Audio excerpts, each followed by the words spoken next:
ओमज्ञानतिमिरान्धस्य ज्ञानाञ्जनशलाकया चक्षुरुन्मिलितं येन तस्मै श्रीगुरवे नमः। श्रीचैतन्यमनोभीष्टं स्थापितं येन भूतले स्वयं रूपा कदा मह्यं ददाति स्वपदान्तिकं वन्देऽहं श्रीगुरोः श्रीयुतापदकमलं। श्रीगुरून् वैष्णवांश्च श्रीरूपं साग्रजातं सहगं रघुनाथान्वितं तं सजीवं साद्वैतं सावधूतं परिजनसहितं कृष्णचैतन्यदेवं श्रीराधाकृष्णपादान् शयगणललिता श्रीविशाखान्वितांश्च। हे कृष्ण करुणा सिन्धो दीनबन्धो जगत्पते गोपेश गोपिका कांत राधा कांत नमोस्तुते। तप्त कांचन गौरांगी राधे वृंदावनेश्वरी वृषभानुसुते देवी प्रणमामि हरिप्रिये। वाञ्छाकल्पतरुभ्यश्च कृपा सिन्धु च पतितानां पावनेभ्यो वैष्णवेभ्यो नमो नमः। नमः विष्णुपादाय कृष्णपृष्ठाय भूतले श्रीमते भक्तिवेदान्त स्वामिनिति नामिने नमस्ते सारस्वते देवे गौरवाणी प्रचारिणे निर्विशेष शून्यवादी पाश्चात्य देशतारिणे। जय श्री कृष्ण प्रभु नित्यानंद श्री अद्वैत गदाधर शिवासादि गौर भक्तवृंद। हरे कृष्णा कृष्णा कृष्णा हरे हरे, हरे राम राम राम हरे हरे।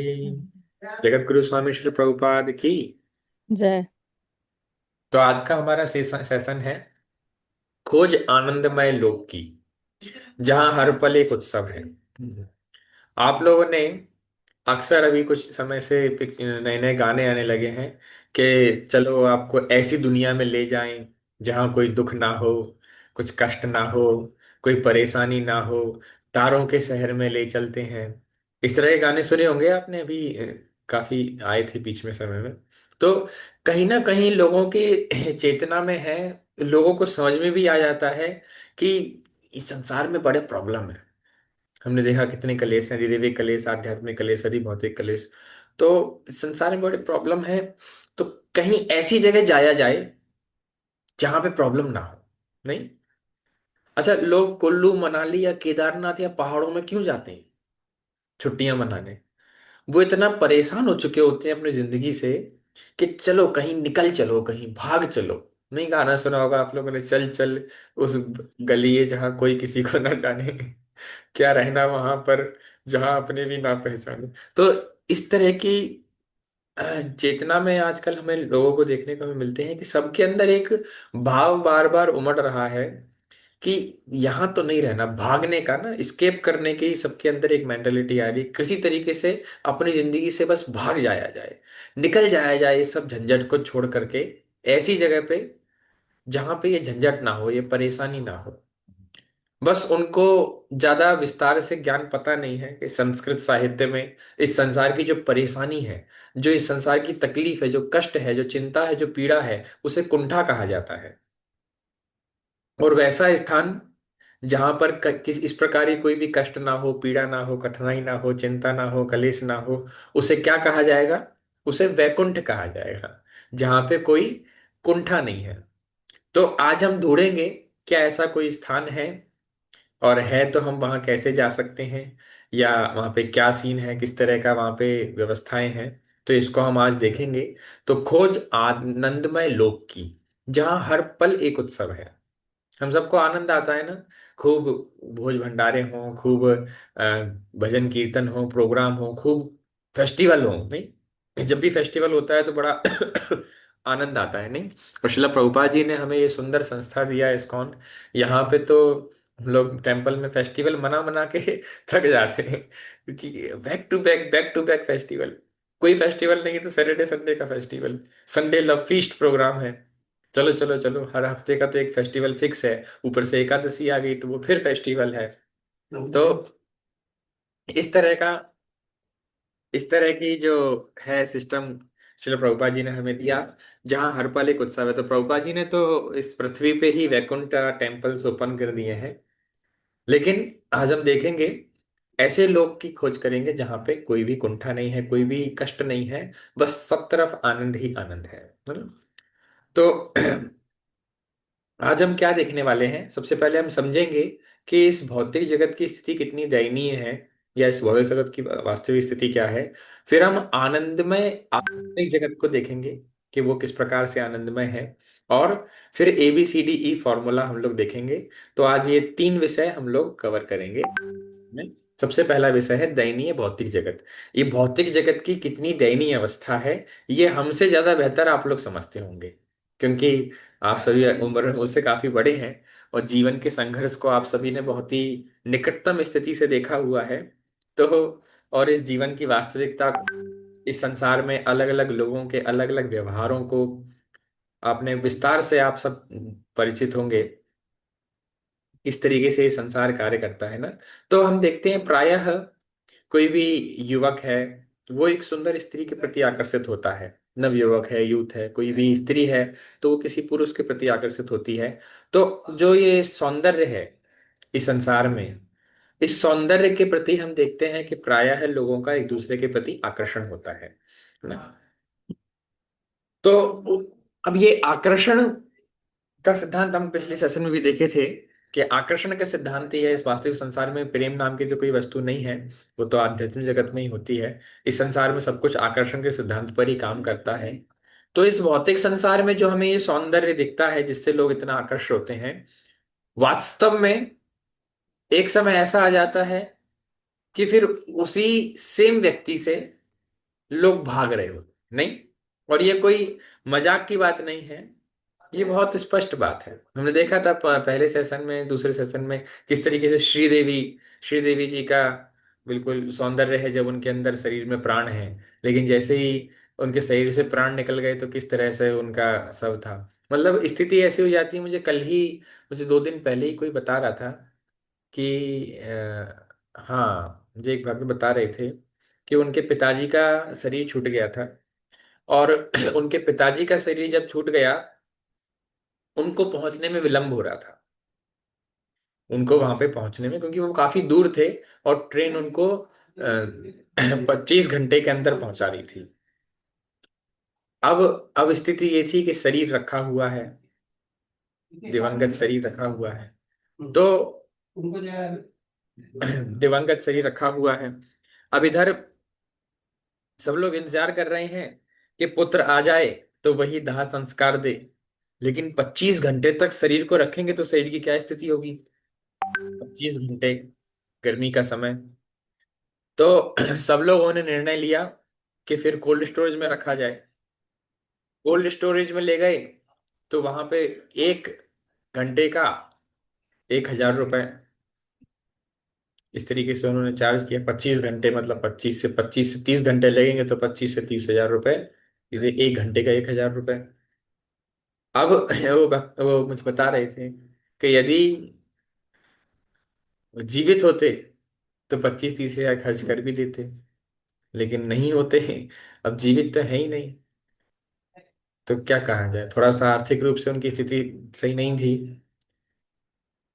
तो घर वालों ने भी तत्काल ले जा करके शरीर को तत्काल जला दिया। देखा यह जाता है प्राय संसार में कि जब तक इस शरीर के अंदर प्राण है तब तक लोग आपके पीछे पागल हैं, लेकिन जैसे ही इस शरीर में से प्राण निकल जाते हैं, ले जाओ ले जाओ, लाश को ले जाओ, बॉडी को ले जाओ, फिर आपके नाम से भी नहीं पुकारा जाता। फिर आप क्या हो जाते हैं, आप नहीं, या जो कोई भी जितने भी शरीर छोड़ा है, वो एक बॉडी हो जाते हैं। कि बॉडी कहाँ है, बॉडी कहाँ है, जला दिया बॉडी, बॉडी जला दिया, अंतिम संस्कार हो गया, चलो ठीक है, अब शुद्धिकरण हो गया, चलो घर जाके नहाएंगे। कल तक जिनके साथ रह करके हंस खेल रहे थे, आज उनको देख लिया, छू लिया, स्पर्श कर लिया, तो स्नान कर रहे हैं आकर के। तो ये इस भौतिक संसार की स्थिति है। आप बताइए, कल तक हम जिस सौंदर्य से आकृष्ट हैं, कुछ 2-4 सालों बाद वो सौंदर्य झड़ जाने वाला है। नहीं, वो तो गाना भी था, तो गोरे रंग पे ने इतना घुमान कर, ये 2 दिन में झड़ जाएगा। तो सबको समझ में आ रहा है कि इस भौतिक संसार में वास्तव में जो भी है, आकर्षण भी है, वो भी झूठा ही है। उसमें भी ऐसा नहीं कि उसमें भी कोई सत्य हो, कोई बल हो, वो झूठा ही है। तो इस दुनिया की सुंदरता स्थायी क्यों नहीं रह सकती। यहां से हमें समझ में आ रहा है कि संसार में जो सुंदरता है वो टेम्परेरी है, लेकिन वो स्थायी क्यों नहीं रह सकती। क्योंकि अभी मैं यहाँ पे पूछूं आप सभी में से, कौन चाहता है कि बुढ़ापे में उसका चेहरा खराब हो, झुर्रियां आ जाए, आंखें कमजोर हो जाए, कोई चाहता है क्या। लेकिन हम बच भी नहीं सकते। ऐसा क्यों है कि हम नहीं चाहते फिर भी, तभी तो लोग नहीं चाहते, तभी तो वो अपना प्लास्टिक सर्जरी कराते हैं, या अब तो स्ट्रेचिंग वाली एक विधि आ गई है, उसमें स्किन को तान ताने खींच खींच के बिल्कुल अ, जवान रखा जाता है। तो ऐसा क्यों होता है? हम वास्तविक स्थायी तत्व आत्मा को भूल जाते हैं और छाया भौतिक शरीर को महत्व देते हैं। हम समझते हैं कि ये शरीर, लेकिन वास्तव में आत्मा जो है वो शाश्वत है। क्योंकि आत्मा शाश्वत है, तो आत्मा की इच्छाएं भी शाश्वत है। आत्मा शाश्वत है, तो आत्मा चाहती है कि सब कुछ शाश्वत रहे। लेकिन आत्मा को ये जो मिस आइडेंटिफिकेशन हुआ, ये जो परिचय भेद हुआ, क्या परिचय भेद हुआ कि मैं शरीर हूं।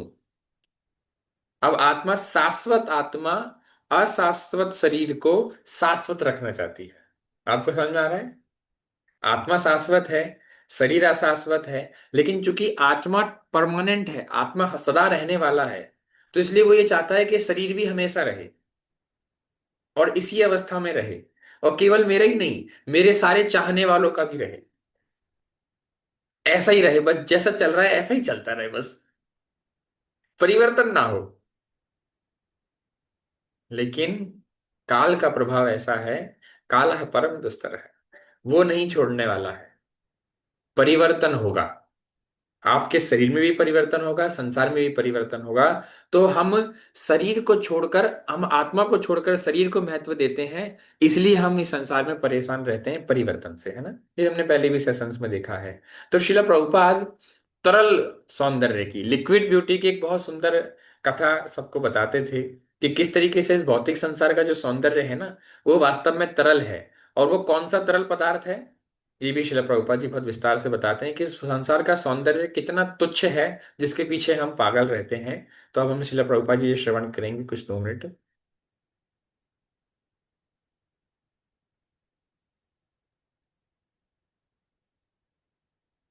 I wish to narrate one short story that one man, one boy, was attracted by a beautiful girl. So the girl does not agree and the boy is persistent. So in India, of course, the girls, they keep their chastity very strictly. So the girl was not agreeing, so she said, all right, I agree, after 1 week, you come. She appointed such and such time you come. So the boy was very glad. And the girl took some purgatory throughout the 7 days. And she was passing stool day and night and vomiting. And she kept all these vomits and stool in a nice pot. So when the appointed time came, the boy came and the girl was sitting on the door. The boy inquired, where is that girl? She said, I am that girl. No, you are not. You are so ugly. She was so beautiful. You are not that girl. No, I am that girl. But I have now separated my beauty in a different pot. What is that? She saw, this is the beauty, this stool and vomit. This is the ingredient. Actually, anyone may be very robust or very beautiful. If he passes stool for 3 or 4 times, everything changes. किसी को समझ में आया? English में शिला प्रभुपाद जी बोलते हैं कि नीचे नीचे हिंदी में भी सबटाइटल आ रहे थे। यस, रेणु माता जी को समझ में आया। तो इसमें शिला प्रभुपाद, मैं शॉर्ट में बताऊंगा, शिला प्रभुपाद जी इसमें कथा बता रहे हैं कि एक लड़का, एक लड़की, भारतीय लड़की के पास आया, युवती के पास आया, पुराने समय की बात है। तो उनसे बोला कि आप मुझे बहुत सुंदर लग रही हैं, तो मैं आपके साथ संग करना चाहता हूँ। तो कहती नहीं नहीं, वो नहीं एग्री करती हैं। और जब वो बहुत इंसिस्ट करता है, बहुत पीछे पड़ जाता है, तो बोलती हैं ठीक है, आप ज्यादा मेरे सौंदर्य के पीछे पागल हैं, आप मुझसे विवाह करना चाहते हैं, आप 1 हफ्ते बाद आइए, 1 हफ्ते बाद मैं आपसे विवाह करूंगी। तो 1 हफ्ते बाद जब वो आए, तो 1 हफ्ते तक उन्होंने क्या किया, उन माता जी ने, उन्होंने कुछ दवाएं दी, जिससे उनको एक तरीके से उल्टियां हुई और दस्त लगे। तो उन्होंने उसको 2 अलग अलग बर्तनों में भर के रखा। एक पात्र में सारी उल्टी, एक पात्र में सारा मल, और उसको भर लिया, इकट्ठा कर लिया। और जब देख जानते हैं कोई बीमार पड़ जाता है तो सारी सौंदर्यता चली जाती है। बीमार नहीं हुए थे, क्या हो गया, बीमार पड़ गए थे क्या? कहाँ, इतना पूरा चेहरा सूख गया है, गाल अंदर घुस गए हैं, आंखों के नीचे वो पड़ जाते हैं, आंख काली हो जाती है, आंखों के नीचे काले काले। तो इस तरीके से उनका बिल्कुल कुरूप हो गई एक हफ्ते में। बार बार एक हफ्ते तक कोई उल्टियां करेगा, एक हफ्ते तक कोई मल इस तरीके से त्याग करेगा बराबर, तो क्या सौंदर्यता रह जाएगी? अब जब वो एक हफ्ते बाद आया तो पूछता है कि, अब देखता है सामने अब बहुत बदसूरत सी स्त्री बैठी है। तो बोलते यहाँ पे एक बहुत सुंदर रहती थी, स्त्री रहती थी, वो कहाँ गई? तो बोला वो मैं ही हूँ, आइए आप मुझसे विवाह कर लीजिए। नहीं नहीं, तुमसे विवाह नहीं करना, मुझे तो वो सुंदर है। तो अच्छा वो सुंदरता चाहिए, तो वो इन दो पात्रों में रखी हुई है, जाके ले लो। जाके देखता है तो एक में उल्टी, एक में मल, भागता है वहां से। वास्तव में संसार की सुंदरता कैसी है, श्रील प्रभुपाद जी हमें बता रहे हैं। ये संसार में वास्तव में कोई सुंदरता है ही नहीं। शरीर की सुंदरता वो केवल बनावटी है, मल और मूत्र से ये पूरा शरीर बना हुआ है। हाड़ मास की देह मम तापर इतनी प्रीति, अस्प्रीति रघुनाथ पद जो कट जाए भवभीति। रत्नावली जी तुलसीदास जी से यही कहती हैं कि मेरी हाड़ मास की देह है, इस पे क्या तुम इतनी प्रीति करती हो? 1 इंच 1 मिलीमीटर स्किन अगर निकाल दी जाए तो कोई किसी को सुंदर नहीं लगेगा। बस इस चमड़े की सुंदरता है ये संसार में। तो ये इस भौतिक संसार की स्थिति है, और हम इससे आसक्त रहते हैं। इस चमड़े की जो सौंदर्यता है, अपनी भी और दूसरे की भी। कई लोग बार बार अपने आप को ही शीशे में देखते रहते हैं। हाँ, बाल बनाते रहेंगे और अच्छे से मेकअप करते रहेंगे अपने आप को ही शीशे में, क्योंकि स्वयं की सुंदरता पे मोहित है वो, और कोई दूसरे को देखते रहते हैं। शास्त्रों में कथा आती है, एक दक्षिण भारत के एक बहुत महान भक्त हुए हैं। अ, उनका नाम मैं भूल रहा हूँ, धनुर्दास जी। धनुर्दास जी एक वैश्या के पीछे इतने पागल थे, इतने पागल थे, उसके सौंदर्य से इतना आकृष्ट थे, इतना उनके सौंदर्य से आकृष्ट थे कि वो वैश्या चलती थी और वैश्या के ऊपर वो छाता लगाते थे। लेकिन छाता कैसे लगाते थे? सामने से लगाते थे और वो उल्टा चलते थे। आप इमेजिन करिए, धनुर्दास जी उल्टे चल रहे हैं, ऐसे सामने शीशा वो लगा करके छाता, और वैश्या सामने से आ रही, बस कंटिन्यूसली वैश्या को ही देखना है। वो उनके अलावा कुछ और देखना नहीं चाहते थे। तो श्रीपाद रामानुजाचार्य जी वहां पे आए और उन्होंने देखा कि ये कैसा पागल व्यक्ति है, एक स्त्री के सौंदर्य से इतना आकृष्ट है, इतना आकृष्ट है कि उल्टा चल रहा है। वो बड़े धनी परिवार से थे, बड़े उनकी जान मान बहुत, उनके बहुत बल था, तो कोई उनसे ज्यादा बोलते नहीं थे। रामानुजाचार्य जी ने कहा कि धनुर्दास जी, धनुर्दास को मैं असली सौंदर्य से परिचय कर। तो हम आगे देखेंगे फिर क्या हुआ, आगे की कहानी मुझे याद दिलाइएगा, आगे हम कंटिन्यू करेंगे। तो असली सौंदर्य तो भौतिक संसार में ये स्थिति है क्या? हमें इस कहानी से क्या समझ में आता है कि इस भौतिक संसार की जो सुंदरता है वो क्षणभंगुर है। थोड़ा सा कोई रोग आएगा, सारी सुंदरता गायब। या सीढ़ी से उतर रहे हैं, पैर फिसला, पूरा चेहरा हो सकता है मिट जाए आपका। तो इस संसार की सुंदरता वास्तव में सुंदरता नहीं, वास्तविक सुंदरता आध्यात्मिक स्फुलिंग आत्मा में है। असली सुंदरता कहाँ है? असली सुंदरता आत्मा में है। शरीर में कोई सुंदरता नहीं है। तभी तो जब तक शरीर था तब तक, सब तक शरीर में आत्मा है तब तक फिर भी थोड़ी बहुत सुंदरता है। नहीं, शरीर कितना ही सुंदर व्यक्ति हो, जिस क्षण शरीर से आत्मा निकल गई, उसकी एक ही गति है, उसको उस शरीर को नष्ट कर दिया जाएगा। पूरा सड़ जाएगा, सारा सौंदर्य गायब हो जाएगा। इस क्षणिक सुंदरता की ओर पागलों की तरह आकर्षित होकर जीवन के लक्ष्य को भूलना नहीं चाहिए। तो इस तरह के शारीरिक सौंदर्यों के पीछे हम पागल होकर के हमें जीवन को, लक्ष्य को नहीं भूलना चाहिए। जीवन का लक्ष्य क्या है? जैसे हम इस संसार में सौंदर्य सौंदर्य से आकृष्ट हैं, तो कहीं और तो कुछ सुंदरता होनी चाहिए ना। कहीं तो शाश्वत सौंदर्य होना चाहिए ना, जिससे हम सच में आकृष्ट हो सकें, जो सच में हमारे नेत्रों के सुख को पूर्ण कर सकें, है ना? तो हालांकि सांसारिक बुद्धिजीवी और सौंदर्य शास्त्री बाहरी सुंदरता और सापेक्ष सत्य के आकर्षण से भ्रमित होते हैं, और आध्यात्मिक श्रृंगारी आत्मा के अनजान होते हैं, जो एक ही समय में सत्य और सौंदर्य दोनों है। तो ये भौतिक संसार में जो संसारी लोग हैं, तो वो लोग बाहरी सुंदरता पे, मटेरियल ब्यूटी के ऊपर ज्यादा फोकस करते हैं, लेकिन वो जानते नहीं है कि ये मटेरियल जो ब्यूटी है, ये शारीरिक सौंदर्य है, ये कहाँ से आ रहा है? वास्तव में आत्मा से आ रहा है। आत्मा की सुंदरता है जो शरीर को प्रदान प्राप्त होती है।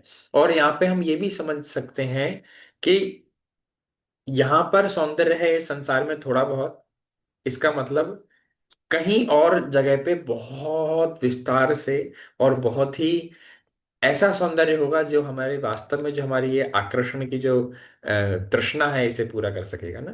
तो हम देखेंगे हमारे भौतिक शरीर भौतिक जगह से संबंधित है ना। भौतिक शरीर नाशवान है, अज्ञान से भरा है और कष्ट प्रदायक है। ये स्पष्ट बात है। ये शरीर नाशवान है, अज्ञानमय है, और ये कष्ट से भरा हुआ है। ये शरीर नित्य कष्ट देता है, थोड़ा आप पाइए, 2 घंटे बाद फिर उसको खिलाना पड़ेगा आपको। वास्तव में बराबर खालाते रहना और बराबर पिलाते रहना, ये कष्ट है। ये इस शरीर को मेंटेन करने के लिए हमें कितना संघर्ष करना पड़ता है, सुबह से लेकर शाम तक। माताएं ज्यादा कष्ट करती हैं अपने लिए भी और परिवार के लिए भी। बनाओ, सुबह बनाओ, फिर दोपहर में बनाओ, फिर शाम को फिर बनाओ। क्यों? अभी खाएंगे फिर भूखा, बनाती रहो दिन भर। और पूरी जिंदगी निकल जाती है माताओं की इस तरीके से। तो कष्टदायक है ये शरीर, कष्टप्रदक। और फिर उसमें भी ज्यादा खा लिया तो दिक्कत, कम खाया तो दिक्कत, गलत खा लिया तो दिक्कत, कुछ ऊपर नीचे खा लिया, फूड पॉइजनिंग हो गई, उल्टियां हो रही हैं और तरह तरह की बीमारियां हो जाएंगी। तो उसमें भी तो ये शरीर वास्तव में शरीर कष्टों की जड़ है। पूरा जितना कष्ट है ये शरीर के कारण कष्ट है। आध्यात्मिक शरीर स्थायी है, ज्ञान से परिपूर्ण है और आनंद प्रदायक है। वहीं जो आध्यात्मिक शरीर है वो इसके जस्ट विपरीत है। वो पूर्ण भी है, वो उसका कभी नाश भी नहीं होगा। और वो यह ज्ञान से भरा है, वो ज्ञानमय है, और ये कष्टदायक है। और आध्यात्मिक शरीर क्या है? आनंददायक है। इसलिए तो हम ऐसे शरीर चाह रहे हैं ना। आज लोग निरोगी काया चाहते हैं। निरोगी काया क्यों चाहते हैं? क्योंकि वास्तव में आत्मा को रोग नहीं होता। नहीं समझे? आत्मा को रोग नहीं होता, इसलिए लोग निरोगी काया चाहते हैं, क्योंकि वास्तव में वो है तो आत्मा ना। वो है तो आत्मा। जैसे ऐसा है, कोई बाज का बच्चा अंडा नीचे मुर्गियों के साथ मिक्स हो जाए, तो उसकी बार बार इच्छा आकाश की तरफ देखेगा। वो बार बार चाहेगा कि नहीं, मैं कुछ और कर लूं, मैं कुछ और कर लूं, क्योंकि उसका वास्तविक स्वभाव आकाश में उड़ने का है। वो मुर्गियों के साथ दाना चुगने वाला उसका स्वभाव नहीं है।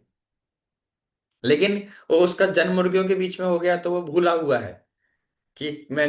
लेकिन कोई उसको थोड़ा सा उड़ाने के लिए प्रयास करेगा तो वो उड़ेगा, और आकाश में बहुत ऊंचाइयों तक उड़ेगा वो अपने वास्तविक। और तब वो वास्तव में संतुष्ट रह पाएगा अपने स्वभाव को प्राप्त करके। इसी तरीके से आत्मा का जो स्वभाव है वो ज्ञानमय है, सच्चिदानंद है। आत्मा ज्ञानमय है, शाश्वत है और आनंददायक है।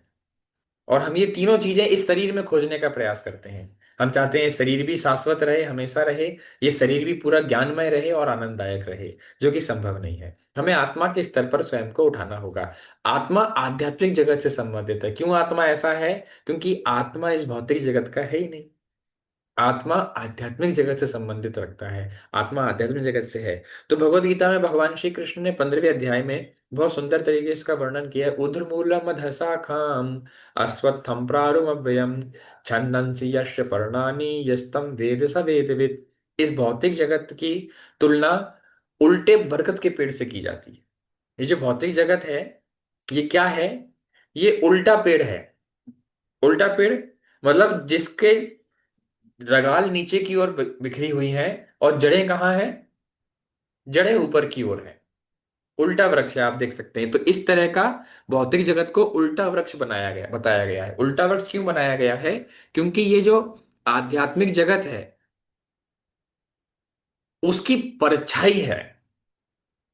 आध्यात्मिक जगत की परछाई है। आपने देखा होगा, जब नदी किनारे कोई पेड़ होता है और उसकी जब परछाई बनती है तो नदी में वो उल्टा दिखता है। पेड़ ऐसे ही दिखता होगा ना। सोचिए इन दोनों के पेड़ों के बीच में अगर पानी होगा तो पानी में ऐसी ही परछाई दिखेगी ना।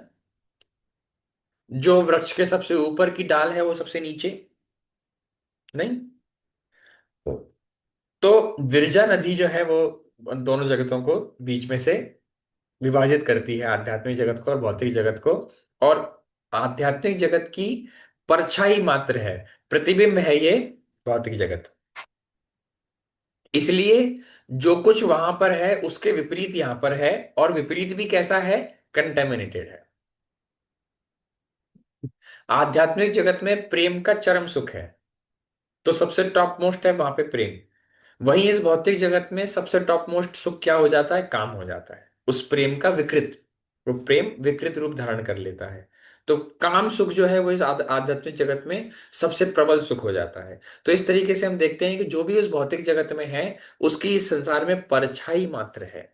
तो उस भौतिक जगत में सौंदर्य है, इसलिए इस आध्यात्मिक जगत में भी, आध्यात्मिक जगत में सौंदर्य है, इसलिए इस भौतिक जगत में भी हमें कुछ सौंदर्य देखने को मिलता है, क्योंकि ये आध्यात्मिक जगत की परछाई है ना, प्रतिबिंब है। तो हमारा भौतिक शरीर हमारे आध्यात्मिक शरीर की एक प्रतिलिपि है। तो हमारा ये जो शरीर है ना, भौतिक शरीर है, ये हमारा वास्तविक शरीर नहीं है।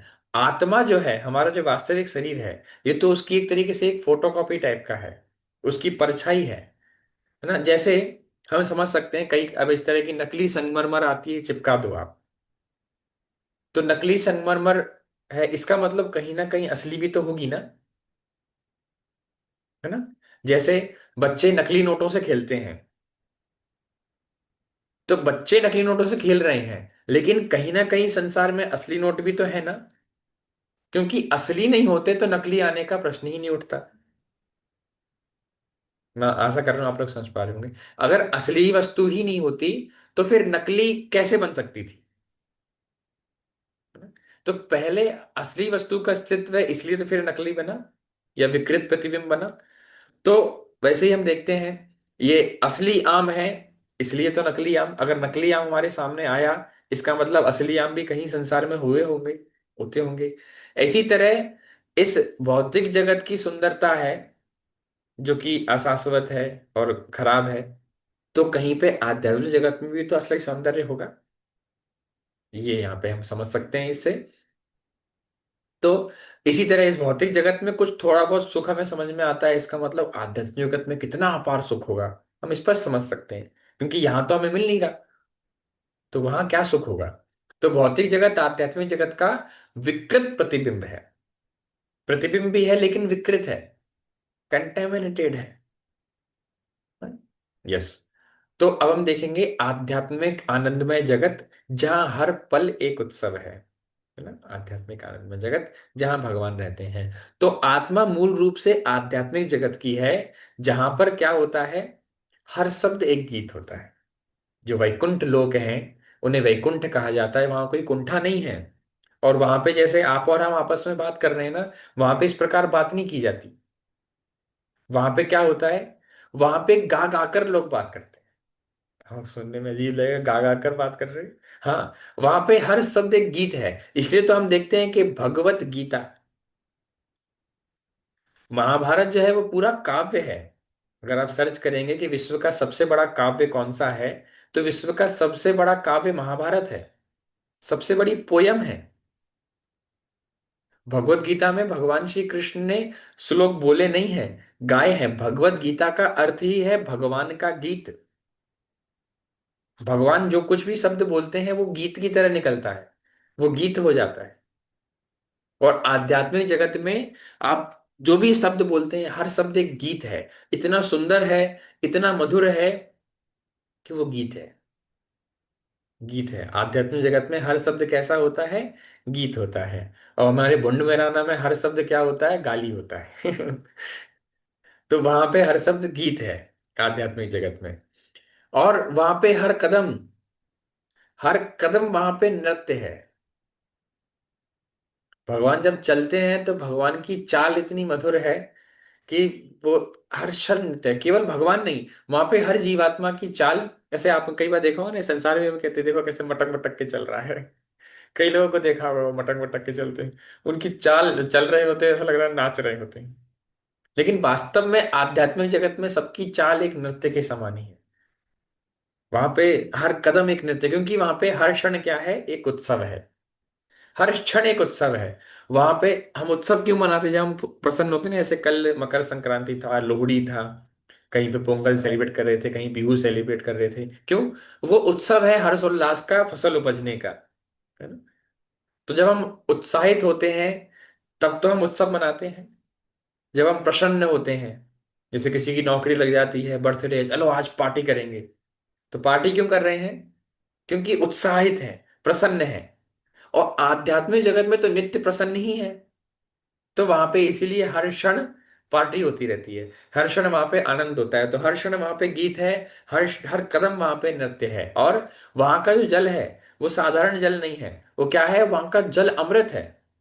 क्योंकि वहां शाश्वतता है, वहां मृत्यु ही नहीं है, वहां पे उम्र नहीं बढ़ती, आयु नहीं बढ़ती वहां पे।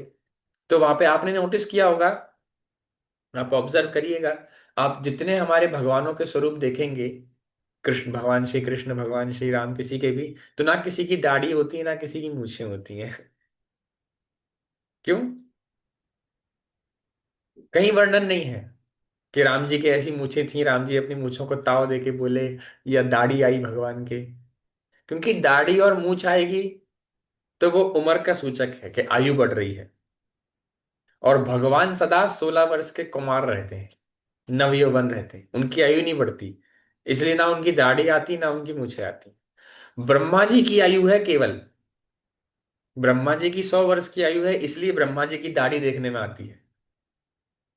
आप देख रहे हैं कितना हमारा धर्म साइंटिफिक, कितना बहुत लॉजिकल। ब्रह्मा जी की उम्र बढ़ती है, इसलिए ब्रह्मा जी की दाढ़ी है पूरी। बड़े बड़े दाढ़ी वाले बाबा के रूप में ब्रह्मा जी को कई बार और हमारे श्रील प्रभुपाद जी ने जब ब्रह्म संहिता पुस्तक लिखी, तो ब्रह्म संहिता में प्रभुपाद जी, इस्कॉन में जो ब्रह्मा जी हैं, वो ब्रह्मा जी की ना दाढ़ी है ना मूछ है। वो ब्रह्मा जी बिल्कुल, क्योंकि अभी ब्रह्मा जी का 27वां तो मनवंतर चल रहा है, तभी तो 27 वर्ष के हैं ब्रह्मा जी, अभी तो ब्रह्मा जी जवान है।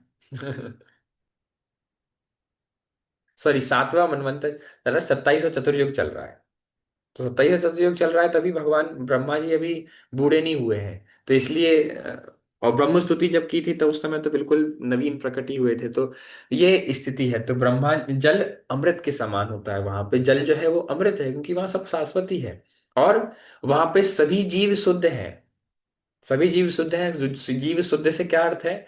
जीव शुद्ध होने से अर्थ है कि किसी के अंदर ईर्ष्या, द्वेष, मत्सर्य, राग, राग तो सब भगवान से राग करते हैं, लेकिन किसी के अंदर भी किसी से, किसी के प्रति ईर्ष्या का भाव नहीं है, कोई किसी से द्वेष नहीं करता, कोई किसी के पीछे कुछ किसी के लिए किसी की निंदा नहीं करता किसी की।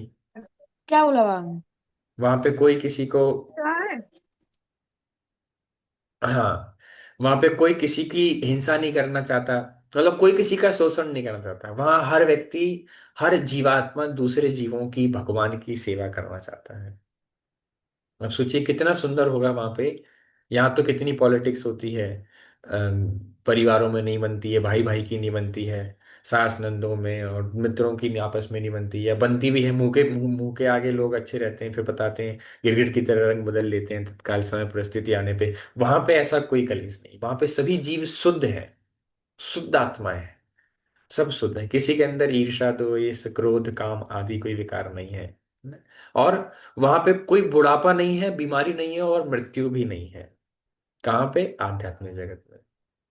ऐसा स्थान सच में है जहां भगवान होते हैं, वहां कोई ना बुढ़ापा है, वहां ना कोई बीमारी है, और वहां ना ही मृत्यु है।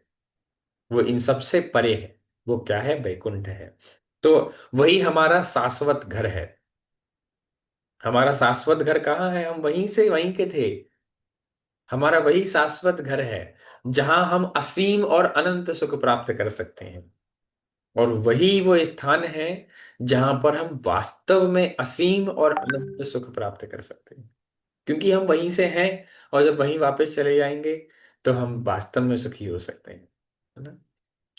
तो इस प्रकार हमारे जीवन का लक्ष्य भगवत धाम वापस जाना है, वापस भगवान के पास। हमारा जीवन का लक्ष्य क्या है? हमारे जीवन का वास्तव में लक्ष्य है भगवान के धाम वापस जाना, भगवान के घर वापस लौटना, भगवान के पास वापस जाना। एक स्पष्ट बात है, अगर इस संसार में भगवान है तो फिर मैं भगवान के पास क्यों नहीं हूं, फिर मैं संसार में क्यों हूं? लोग नहीं सोचते। लोग देवी देवताओं की उपासना करते रहते हैं, करते रहते हैं, करते रहते हैं। अरे, जो देवी देवता तुम्हें इतना सब कुछ दे सकते हैं, अगर तुम उन भगवान के पास चले जाओगे तो फिर आवश्यकता क्या रह जाएगी फिर आपको, है ना? तो ये स्थिति है। तो वो वास्तव में भगवान का घर है, वास्तविक भगवान का घर है। क्या? जो वैकुंठ है, जो गोलोक है, वो गोलोक हमारा वास्तव में हमारा घर है। हमें वहीं पे वापस जाना है। वही हमारा शाश्वत धाम है। फिर आत्मा आध्यात्मिक जगत को छोड़कर इस भौतिक जगत में क्यों आती है? किसी का प्रश्न हो सकता है कि फिर हम अगर वहां वहां के हैं तो फिर यहाँ क्यों आ गए हम? यहाँ क्या कर रहे हैं फिर हम? तो ये बात भी समझना है कि यहाँ आप अभी आए हैं। अभी आपसे पूछूं आपकी डेट ऑफ बर्थ क्या है, तो तत्काल आप शरीर की डेट ऑफ बर्थ आप बता देंगे कि हाँ मेरे इतने समय पे मैं आया हूँ। लेकिन इससे पहले कहीं तो रहे होंगे ना? नहीं, आपकी डेट ऑफ बर्थ से पहले आप थे कि नहीं थे? आत्मा रूप में तो कहीं ना कहीं तो होंगे। और अगर पहले नहीं थे तो आपके मन में ये भावना क्यों है कि मैं समाप्त हो जाऊंगा? समाप्त नहीं होना चाहता। कौन मरना चाहता है? कोई मरना नहीं चाहता ना। अगर हम मरना नहीं चाहते, इसका मतलब हमारा कभी जन्म भी नहीं हुआ होगा। आत्मा अजन्मा है, इसलिए अजन्मा आत्मा कभी मरना नहीं चाहता, लेकिन खुद को शरीर मान बैठा है। इसलिए उसको मृत्यु का भय सता रहा है, क्योंकि शरीर मर जाएगा। लेकिन शरीर कभी नहीं मरेगा। आत्मा तो अजन्मा है। तो हम इस भौतिक संसार में क्यों आए? ये इस तरह से हम आए, कैसे आए? तो भौतिक जगत की तुलना कारागार से की जाती है। ये भौतिक जगत क्या है? जेल है, दुर्ग है, पूरा किला बना हुआ है बड़ा बढ़िया। ये भौतिक जगत क्या है? दुर्ग है। ये कारागार है, जेल है। और हम इसके अंदर बांध दिए गए हैं। हम्म? तो क्या आप अनुमान लगा सकते हैं कि भौतिक जगत की तुलना कारागार से क्यों की जाती है? इसे जेल क्यों कहते हैं? है ना? क्योंकि जेल के अंदर जितने हमें फीचर देखने को मिलते हैं, हमें वो सारे फीचर इस संसार में देखने को मिलते हैं, है ना? तो क्या है? उचित शब्द से रिक्त स्थानों की पूर्ति कीजिए। तो जेल है, उसी तरह ये भौतिक जगत है। जैसा जेल होता है वैसे ही भौतिक जगत है, इसके अंदर जीवात्मा के कैद है। और जेल का एक रक्षक होता है, जेलर होता है ना? ऐसे ही माया देवी है। उनका वो क्या है? दुर्गा। दुर्ग है, भौतिक जगत जेल है, दुर्ग है, किला बना हुआ है बढ़िया। तो इस दुर्ग की जो अधिष्ठात्री देवी है वो कौन है? दुर्गा देवी, माया देवी। और जेल में कुछ भोजन मिलता है खाने को, तो यहाँ पे हमें भी दे दिया गया है कि ठीक है अनाज खाओ, फल खाओ, आदि आप खाओ। और दवा, तो दवा दी जाती है जेल में कैदियों को, तो हमें यहाँ पे कुछ जड़ी बूटी दे दी गई है कि ठीक है बीमार हो तो ये सब खा लेना। सब व्यवस्था की कर दी भगवान ने जेल में हमारे लिए। और चेस्ट शर्ट देते हैं तो भौतिक शरीर दे दिया। शर्ट देते हैं, जेल के कपड़े होते हैं ना एक, तो हमें ये कपड़े दे दिए जेल के कि यही इसी इसको पहनना है। इसको चेंज करके फिर दूसरे पहनना, फिर दूसरे पहनना, तो ऐसे कपड़े मिलते रहते हैं हमें चेंज करने के लिए। और जेल में हंटर से मारा जाता है, वैसे ही यहाँ पे भी हंटर पड़ रहे हैं। कैसे हंटर पड़ रहे हैं? विलाप के, भ्रम के, भूख के, प्यास के, ये हंटर पड़ते रहते हैं यहाँ पे। अलग अलग लोगों से किसी ने कुछ आके बोल दिया, किसी ने कुछ कह दिया, सब कुछ अच्छा चल रहा था, एकदम से परिस्थिति बिगड़ गई। और ऐसे और सबके जीवन में बिगड़ती है परिस्थिति। तो ये ऐसे यहाँ पे हंटर पड़ते रहते हैं। रिहाई होती है जेल से, हाँ। तो ऐसे ही आध्यात्मिक जगत में जब हम घर वापस चले जाते हैं, तो हमारी इस भौतिक जगत रूपी जेल से रिहाई हो जाती है। और देश में रहे हैं हम आध्यात्म, पहले हम जेल से बाहर कहीं रहे थे ना, तो ऐसे ही हम पहले आध्यात्मिक जगत में रहे हैं। और वहां पे हमने क्या किया? हम यहाँ क्यों आए? हमने भगवान से ईर्ष्या की। हमने क्या किया? हम भगवान से ईर्ष्या की, हमारे अंदर भगवान बनने की इच्छा आई। भगवान बनने की इच्छा कैसे? क्योंकि आत्मा जो है वो गुण रूप में तो भगवान के समान ही है ना, मात्रा रूप में अलग है। और भगवान का क्या स्वभाव है? भगवान कभी आपको फील नहीं होने देंगे कि वो भगवान है। वो इतना प्रेम करते हैं जीवात्मा से कि वो अपने समान ही सबको रखते हैं। तो जैसे ही किसी भी जीव के हृदय में स्वतंत्र भोग करने की इच्छा आती है कि नहीं, मैं खुद से भोग करूंगा, आगे आएगी पूरी कहानी, हम देखेंगे विस्तार से। तो हमने भगवान से ईर्षा की, स्वतंत्र भोग करने की इच्छा की, इसलिए हमें इस भौतिक संसार में भगवान ने भेज दिया। और हर देश का कानून होता है, ऐसे ही इस देश में, इस पृथ्वी पर भगवान के नियम लागू हैं। इस भौतिक संसार में उन भगवान के नियमों के अंदर हम बंधे हैं। और हम उनसे बच भी नहीं सकते, भगवान के नियमों से बिल्कुल नहीं बच सकते।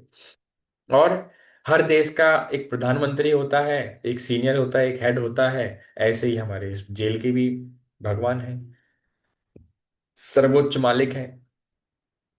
तो आत्मा आध्यात्मिक जगत को छोड़कर इस भौतिक जगत में क्यों आती है? तो क्यों आती है आत्मा आध्यात्मिक जगत को छोड़ भौतिक जगत में? तो इसको हम देखते हैं एक एग्जाम्पल से, कि एक बार सपोज ग्वालियर से दिल्ली जाना है या शिवपुरी से दिल्ली जाना है। तो दिल्ली जाने के लिए एक पिता ने बच्चे को लिया, अपने परिवार को लिया और जाने के लिए तत्पर हुआ। बच्चा बोला, पिताजी पिताजी, मैं गाड़ी चलाना चाहता हूँ, कार मैं चलाऊंगा। अब बच्चा कार चलाएगा तो कहाँ पहुंचेंगे? तो बच्चे को कार दे भी नहीं सकते। लेकिन अगर नहीं दिया तो बच्चा नाराज, बच्चा गुस्सा करेगा, बच्चा मानेगा नहीं, रोएगा, चिल्लाएगा। अब क्या किया? क्या किया जो उनके पिताजी तो बच्चे से प्रेम करते हैं ना, उनको तो चाहिए कि वो बच्चे की सारी इच्छाओं को पूरा करें। तो अब वो बच्चे को भी दुखी नहीं करना चाहते, लेकिन उसकी भी चिंता है, अपनी भी चिंता है,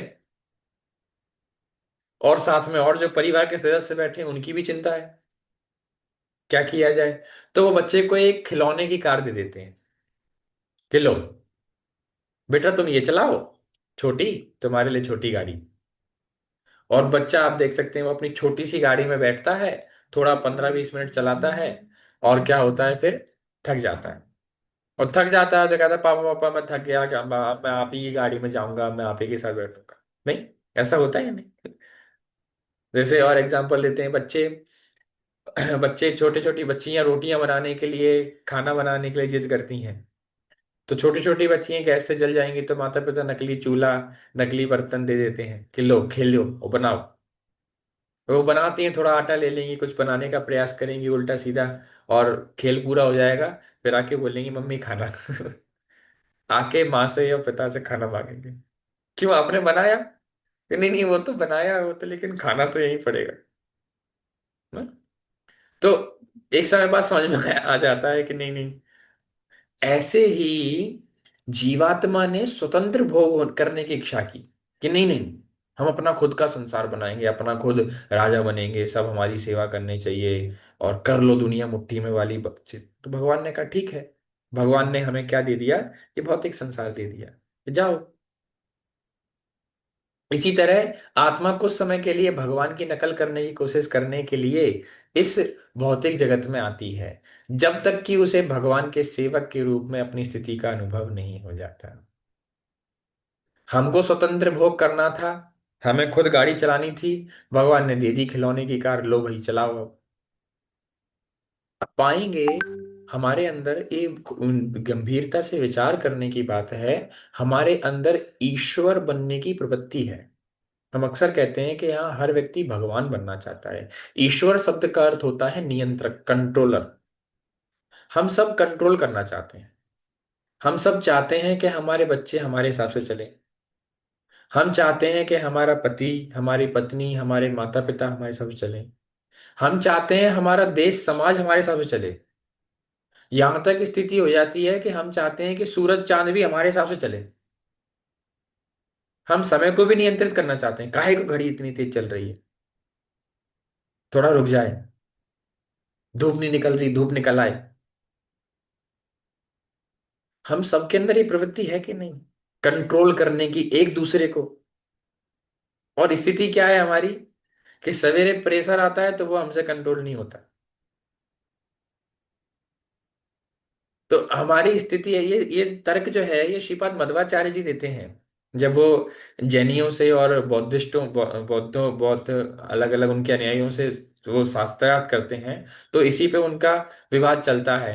तो वो यही कहते हैं कि आपकी स्थिति ये है कि आपसे अभी आपका जो मल वेग आएगा, आप उसको भी नियंत्रित नहीं कर पाएंगे, और आप सोच रहे हैं कि आप सब संसार पे नियंत्रित करके आप ईश्वर हो जाएंगे, आप ही भगवान बन जाएंगे। ये जितने लोग कहते हैं कि हम भगवान बन जाएंगे, अहम ब्रह्मास्मि तत्त्वमसि सोहम सर्वम खलमिदम ब्रह्म, तो ये जितने वेद महावाक्य का दुरुपयोग करते हैं और ये घोषित करते हैं कि हम ही भगवान हैं, इसलिए इनको मायावादी कहा गया। मायावादी क्यों? क्योंकि माया के बिल्कुल अच्छे चाल में फंसे हैं, बिल्कुल बढ़िया से फंसाया है माया ने इनको, तुम ही तो भगवान हो, यही वो चाहते थे बनना। यही हम सब चाहते थे, भगवान बनना, और माया ने यही बना दिया। अब वो यही मान के बैठे हैं कि हम ही भगवान हैं। कई बाबा हैं, शिला प्रभुपाद जी के पहले कई जितने लोग भारत से गए, सब ने यही प्रचार किया, हिंदू धर्म का, सनातन धर्म का, कि हम ही भगवान हैं, हम सब भगवान हैं, जितने हैं सब भगवान हैं, सब ब्रह्म है, सब ब्रह्म है, सब भगवान है। तो शिला प्रभुपाद जी से ही पूछे कि स्वामी जी, भारत से जितने लोग आए सबने दावा किया कि वो भगवान हैं, भारत में हर दिन कोई नया नया भगवान प्रकट होते हैं, आप भी कोई भगवान हैं? प्रभुपाद जी ने कहा, no, I am not God, I am servant of God. मैं भगवान नहीं हूं, मैं भगवान का दास हूं। तब रिपोर्टर ने कहा कि ब्रेकिंग न्यूज, पहली बार भारत से कोई साधु सन्यासी आए हैं जो अपने आप को भगवान का दास बता रहे हैं, भगवान नहीं बता रहे हैं। प्रभुपाद ने कहा, एक मिनट, एक मिनट, एक मिनट, इधर आइए, मैंने आपसे गलत बोल दिया। रिपोर्टर को लगा शायद अब कहेंगे कि ये भगवान बने।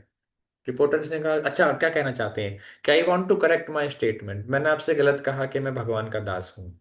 अच्छा, तो आप क्या हैं? तो बोले, नहीं, I am trying to become servant of God, मैं भगवान का दास बनने का प्रयास कर रहा हूं। ये हमारे आचार्य जगत गुरु स्वामी श्रील प्रभुपाद जी, जो पूरे युगाचार्य हैं, पूरे इस कलियुग, पूरे इस पृथ्वी के लिए युगाचार्य हैं, पूरे इस कलिकाल के लिए श्रील प्रभुपाद जी का आचार्य, उनकी ये चेतना है कि मैं, जिन्होंने पूरी पृथ्वी पर हरि नाम का प्रचार कर दिया बिना किसी संसाधन के, केवल भगवान पे अपनी दृढ़ श्रद्धा के बल पर, वो क्या कह रहे हैं? मैं भगवान का दास बनने का प्रयास कर रहा हूं।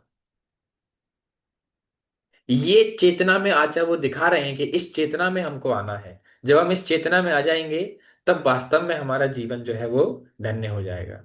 तो हमें भी भगवान ने दे दिया कि भाई ठीक है, आपको खेलना है आप खेलिए, इस भौतिक संसार में जाइए। और जितने इस तरह की चेतना के लोग थे कि मैं, सब लोग मेरी सेवा करना चाहिए, मैं भगवान बनूंगा, मैं सबको पूरी दुनिया को मुट्ठी में करके रखूंगा, तो भगवान ने कहा, ये जितने ऐसी चेतना वाले हैं ना, सबको एक साथ डालो, एक दूसरे के ऊपर अपना बल आजमा करके बने राजा, कौन किस पे कितना भारी पड़ता है। तो इस भौतिक संसार में फिर जीव जीव से जीवनम हो गया। सारी एक सी भोग करने वाली इच्छा, स्वतंत्र भोग इच्छा वाली आत्माओं को भगवान ने एक साथ भौतिक जगत दे दिया कि अब अपना पुरुषार्थ करो, अपना कर्म करो, और अपने बल पर आप जो प्राप्त करना चाहिए वो प्राप्त करो। और कुछ नियम डाल दिए कि देखो बस देखो, ये नियम है, इनका आप ध्यान रखिएगा, जैसा कर्म करोगे वैसा फल आपको भुगतना पड़ेगा। हर क्षण इस संसार में, इसलिए हर क्षण हमारे पास विकल्प होता है कि हम या तो कृष्ण को चुन रहे हैं, कृष्ण की सेवा को चुन रहे हैं, या खुद भगवान बनना चाह रहे हैं, या अपने मन की सुन रहे हैं, है ना? तो इस कारण से हम इस भौतिक जगत में आए। तो जैसे मछली पानी से बाहर है, उसे किसी चीज से खुशी मिल सकती है? आप मछली को बोलो कि देखो, हम तुम्हें टाई लगा देते हैं, टोपी लगा देते हैं, सिगरेट पिला देते हैं, मोबाइल ले लो, परफ्यूम लगा लो, पैसे ले लो, बर्गर वर्गर खा लो, और खूब चैन से रहो। क्या पॉसिबल है मछली का? नहीं है ना। ये सब मिलने के बाद भी मछली परेशान रही, फड़फड़ाती रहेगी, फड़फड़ाएगी ना। हम सब मछली हैं, हमारे सबके पास ये है, टोपी है, फोन है, सिगरेट है, फोन है, खाने पीने के लिए है, पैसा है, लेकिन फिर भी हम इस संसार में फड़फड़ा रहे हैं कि नहीं? सब कुछ तो है लोगों के पास, फिर भी सुख नहीं है, संतुष्टि नहीं है। क्यों नहीं है? क्योंकि वो गलत जगह पर है। मछली को आप पानी में डाल दो तो मछली सुखी हो जाएगी, है ना? तो विलासिता और आराम से आपको वास्तविक सुख नहीं मिलता, केवल मटेरियल कंफर्ट से आपको परमानेंट हैप्पीनेस नहीं मिलता। आपका जो स्वभाव है, जहां से आप आए हैं, जब वहां आप चले जाते हैं, जो मछली पानी से आई है, पानी में है मछली का वास्तविक स्वरूप, वास्तविक स्थान, पानी में आप मछली को डाल दो, मछली बड़ी प्रसन्न है।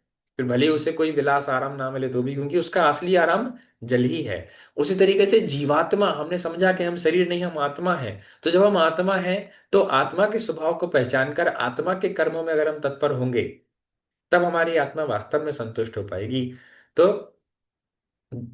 इसी तरह आत्मा आध्यात्मिक जगत में ही आनंदमय रह सकती है, क्योंकि वो वहीं से आई है।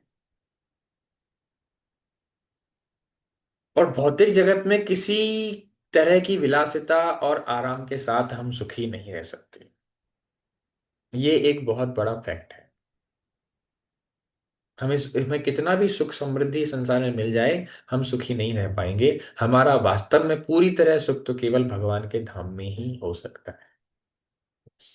तो एक अरबपति पिता के खोए हुए बेटे की तरह है हम। हमारी स्थिति क्या है? एक अरबपति पिता के खोए हुए बेटे की तरह हैं हम। हमारे पिता, हमारे परम पिता साक्षात ठाकुर जी, और हम यहाँ दर दर की भीख मांगते फिर रहे हैं लोगों से। माया में मैं उलझा उलझा दर दर ठोकर खाऊं। अब क्यों करता मन भारी जब माया छाती छुड़ाए। दिन तो बीता दौड़ धूप में ढल जाए ना सामरे। बोलो राम बोलो राम बोलो Ram Ram.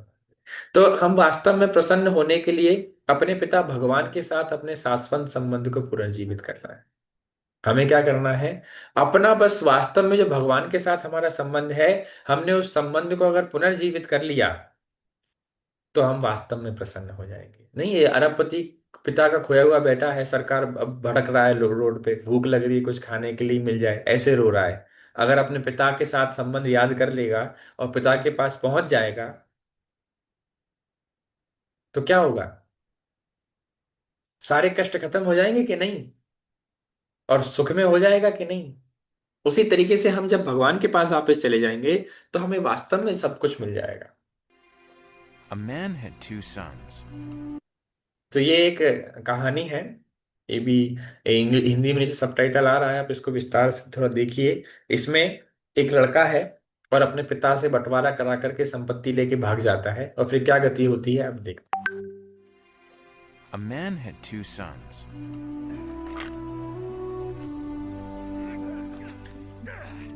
The younger son told his father, Father, I want my share of your estate now, before you die.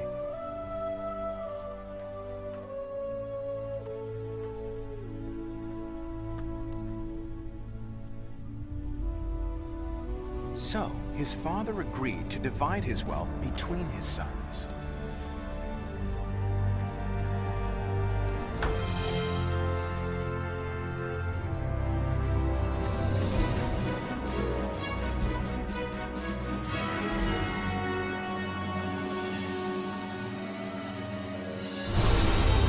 A few days later, this younger son packed all his belongings and moved to a distant land.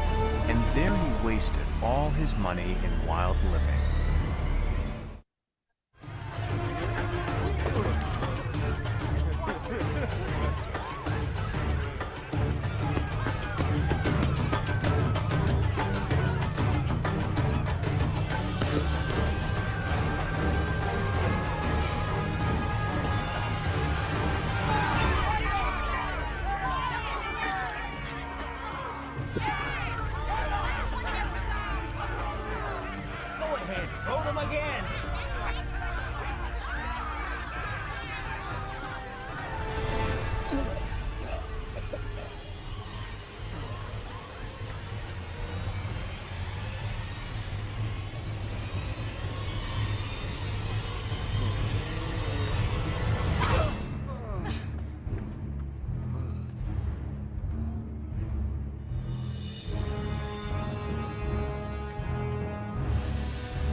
About the time his money ran out, a great famine swept over the land and he began to starve. He persuaded a local farmer to hire him, and the man sent him into his fields to feed the pigs.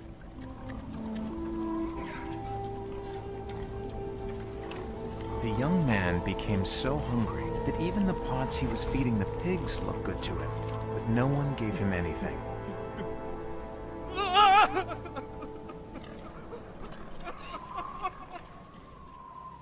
When he finally came to his senses, he said to himself, "At home, even the hired servants have food enough to spare, and here I am dying of hunger." He wasted everything his father gave him. While he had the job of feeding the pigs, the young man became so hungry that even the pods he was feeding the pigs looked good to him. But no one gave him anything. Finally, he came to his senses and said, My father's workers have plenty to eat, and here I am starving to death. I will go to my father and say to him, Father, I have sinned against God in heaven and against you. I am no longer good enough to be called your son. Treat me like one of your workers.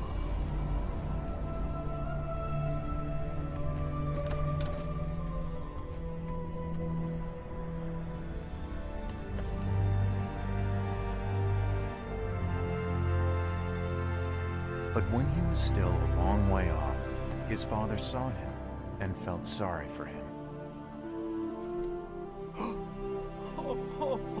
He ran to his son.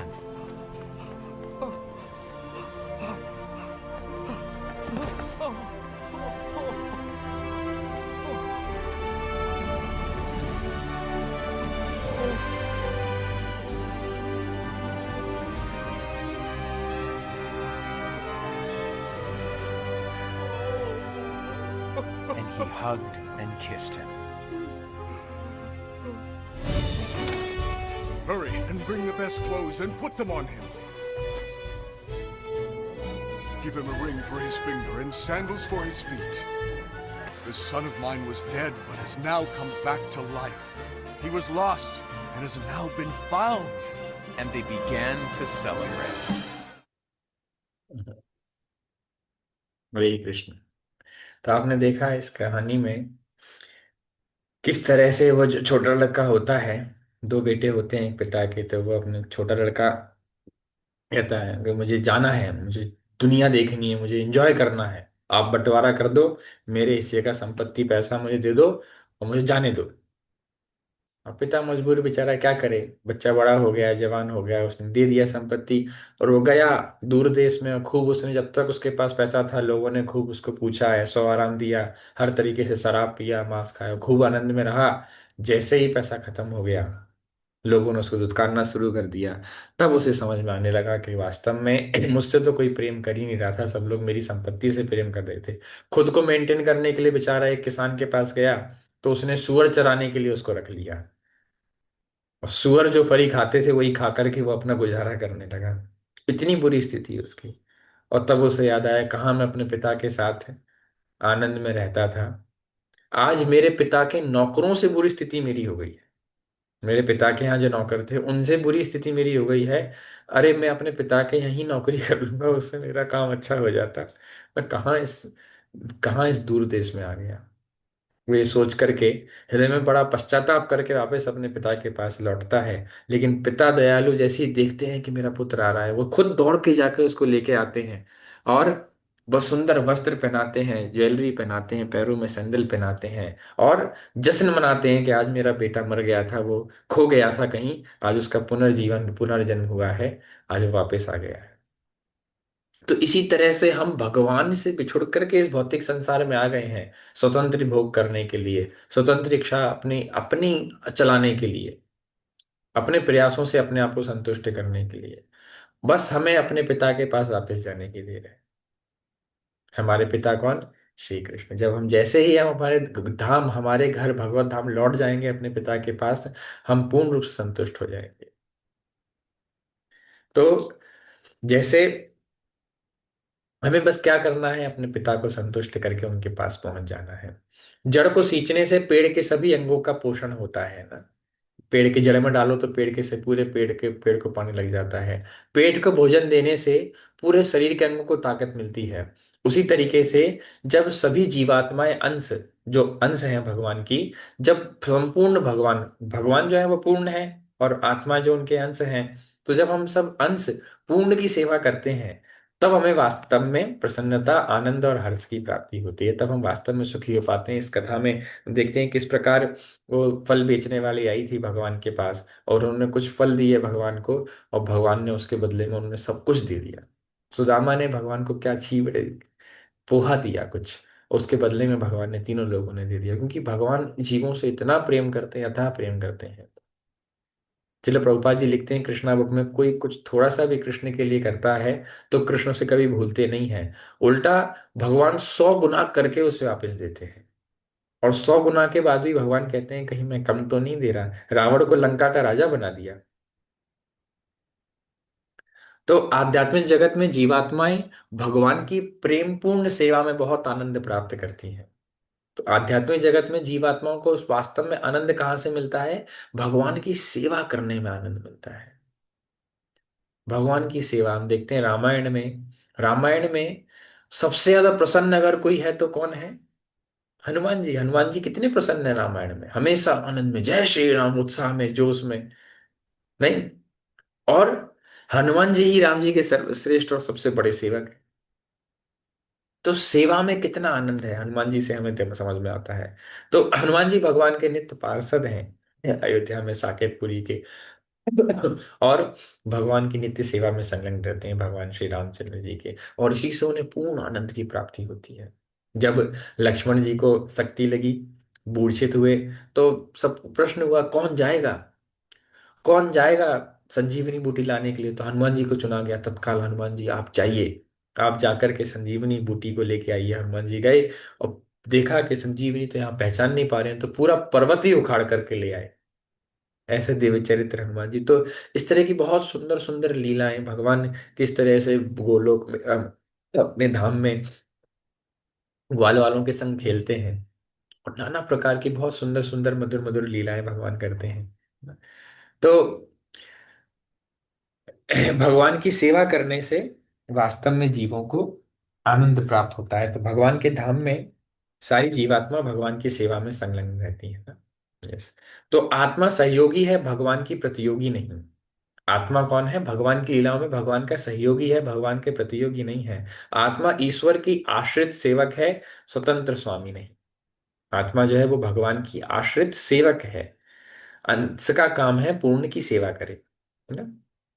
हाथ अंश है और शरीर पूर्ण है, तो हाथ का काम है पूरे शरीर की सेवा करे ना। तब तो हाथ सर को भी दबाता है, कान भी साफ कर लेता है, आंख भी साफ कर लेता है। तो और इससे क्या होता है? हाथ भी संतुष्ट रहता है। हाथ जब मुंह को खिलाता है तब हाथ को भी एनर्जी मिलती है और पूरे शरीर को भी एनर्जी मिलती है। तो अंश का काम है पूर्ण की सेवा करना। इसी तरीके से हम जीवात्मा जो अंश है उन्हें चाहिए कि पूर्ण भगवान की सेवा करें। जब वो पूर्ण भगवान की सेवा करते हैं तब वो पूरी तरीके से इक्वेशन फिट बैठ जाती है, तब वो वास्तव में संतुष्ट हो सकते हैं, आनंदित हो सकते हैं। तो हम स्वतंत्र नहीं हैं। हम कौन हैं? भगवान के आश्रित सेवक हैं और हमें भगवान की सेवा करनी है। तो जीवात्मा आध्यात्मिक जगत में भगवान की प्रेम पूर्ण भक्ति और सेवा करने से ही प्रसन्न हो सकती है।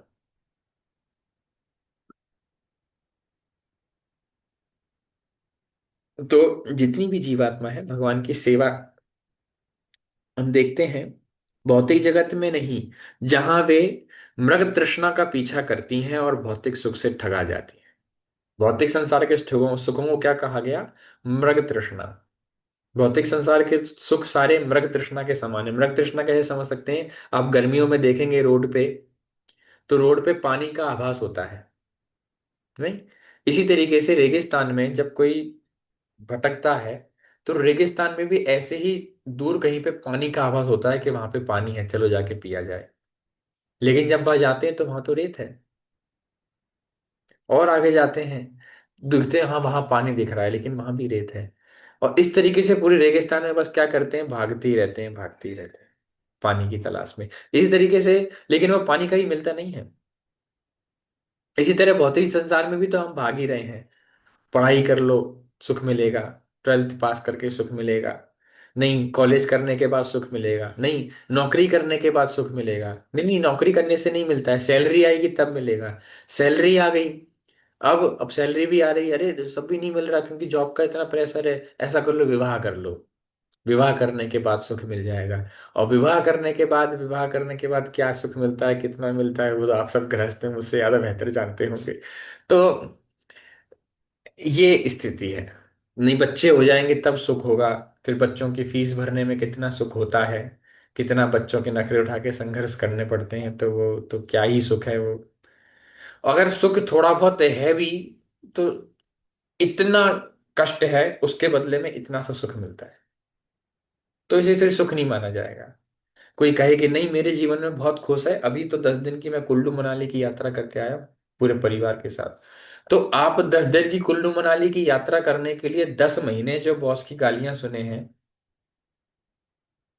10 महीने जो आपने खून पसीना एक करके कमाई की है, तब आप 10 दिन के लिए इतना लक्ष्मी इकट्ठा कर पाए कि आप 10 दिन के लिए उसे खर्च कर सके, तो ये सुख माना जाएगा?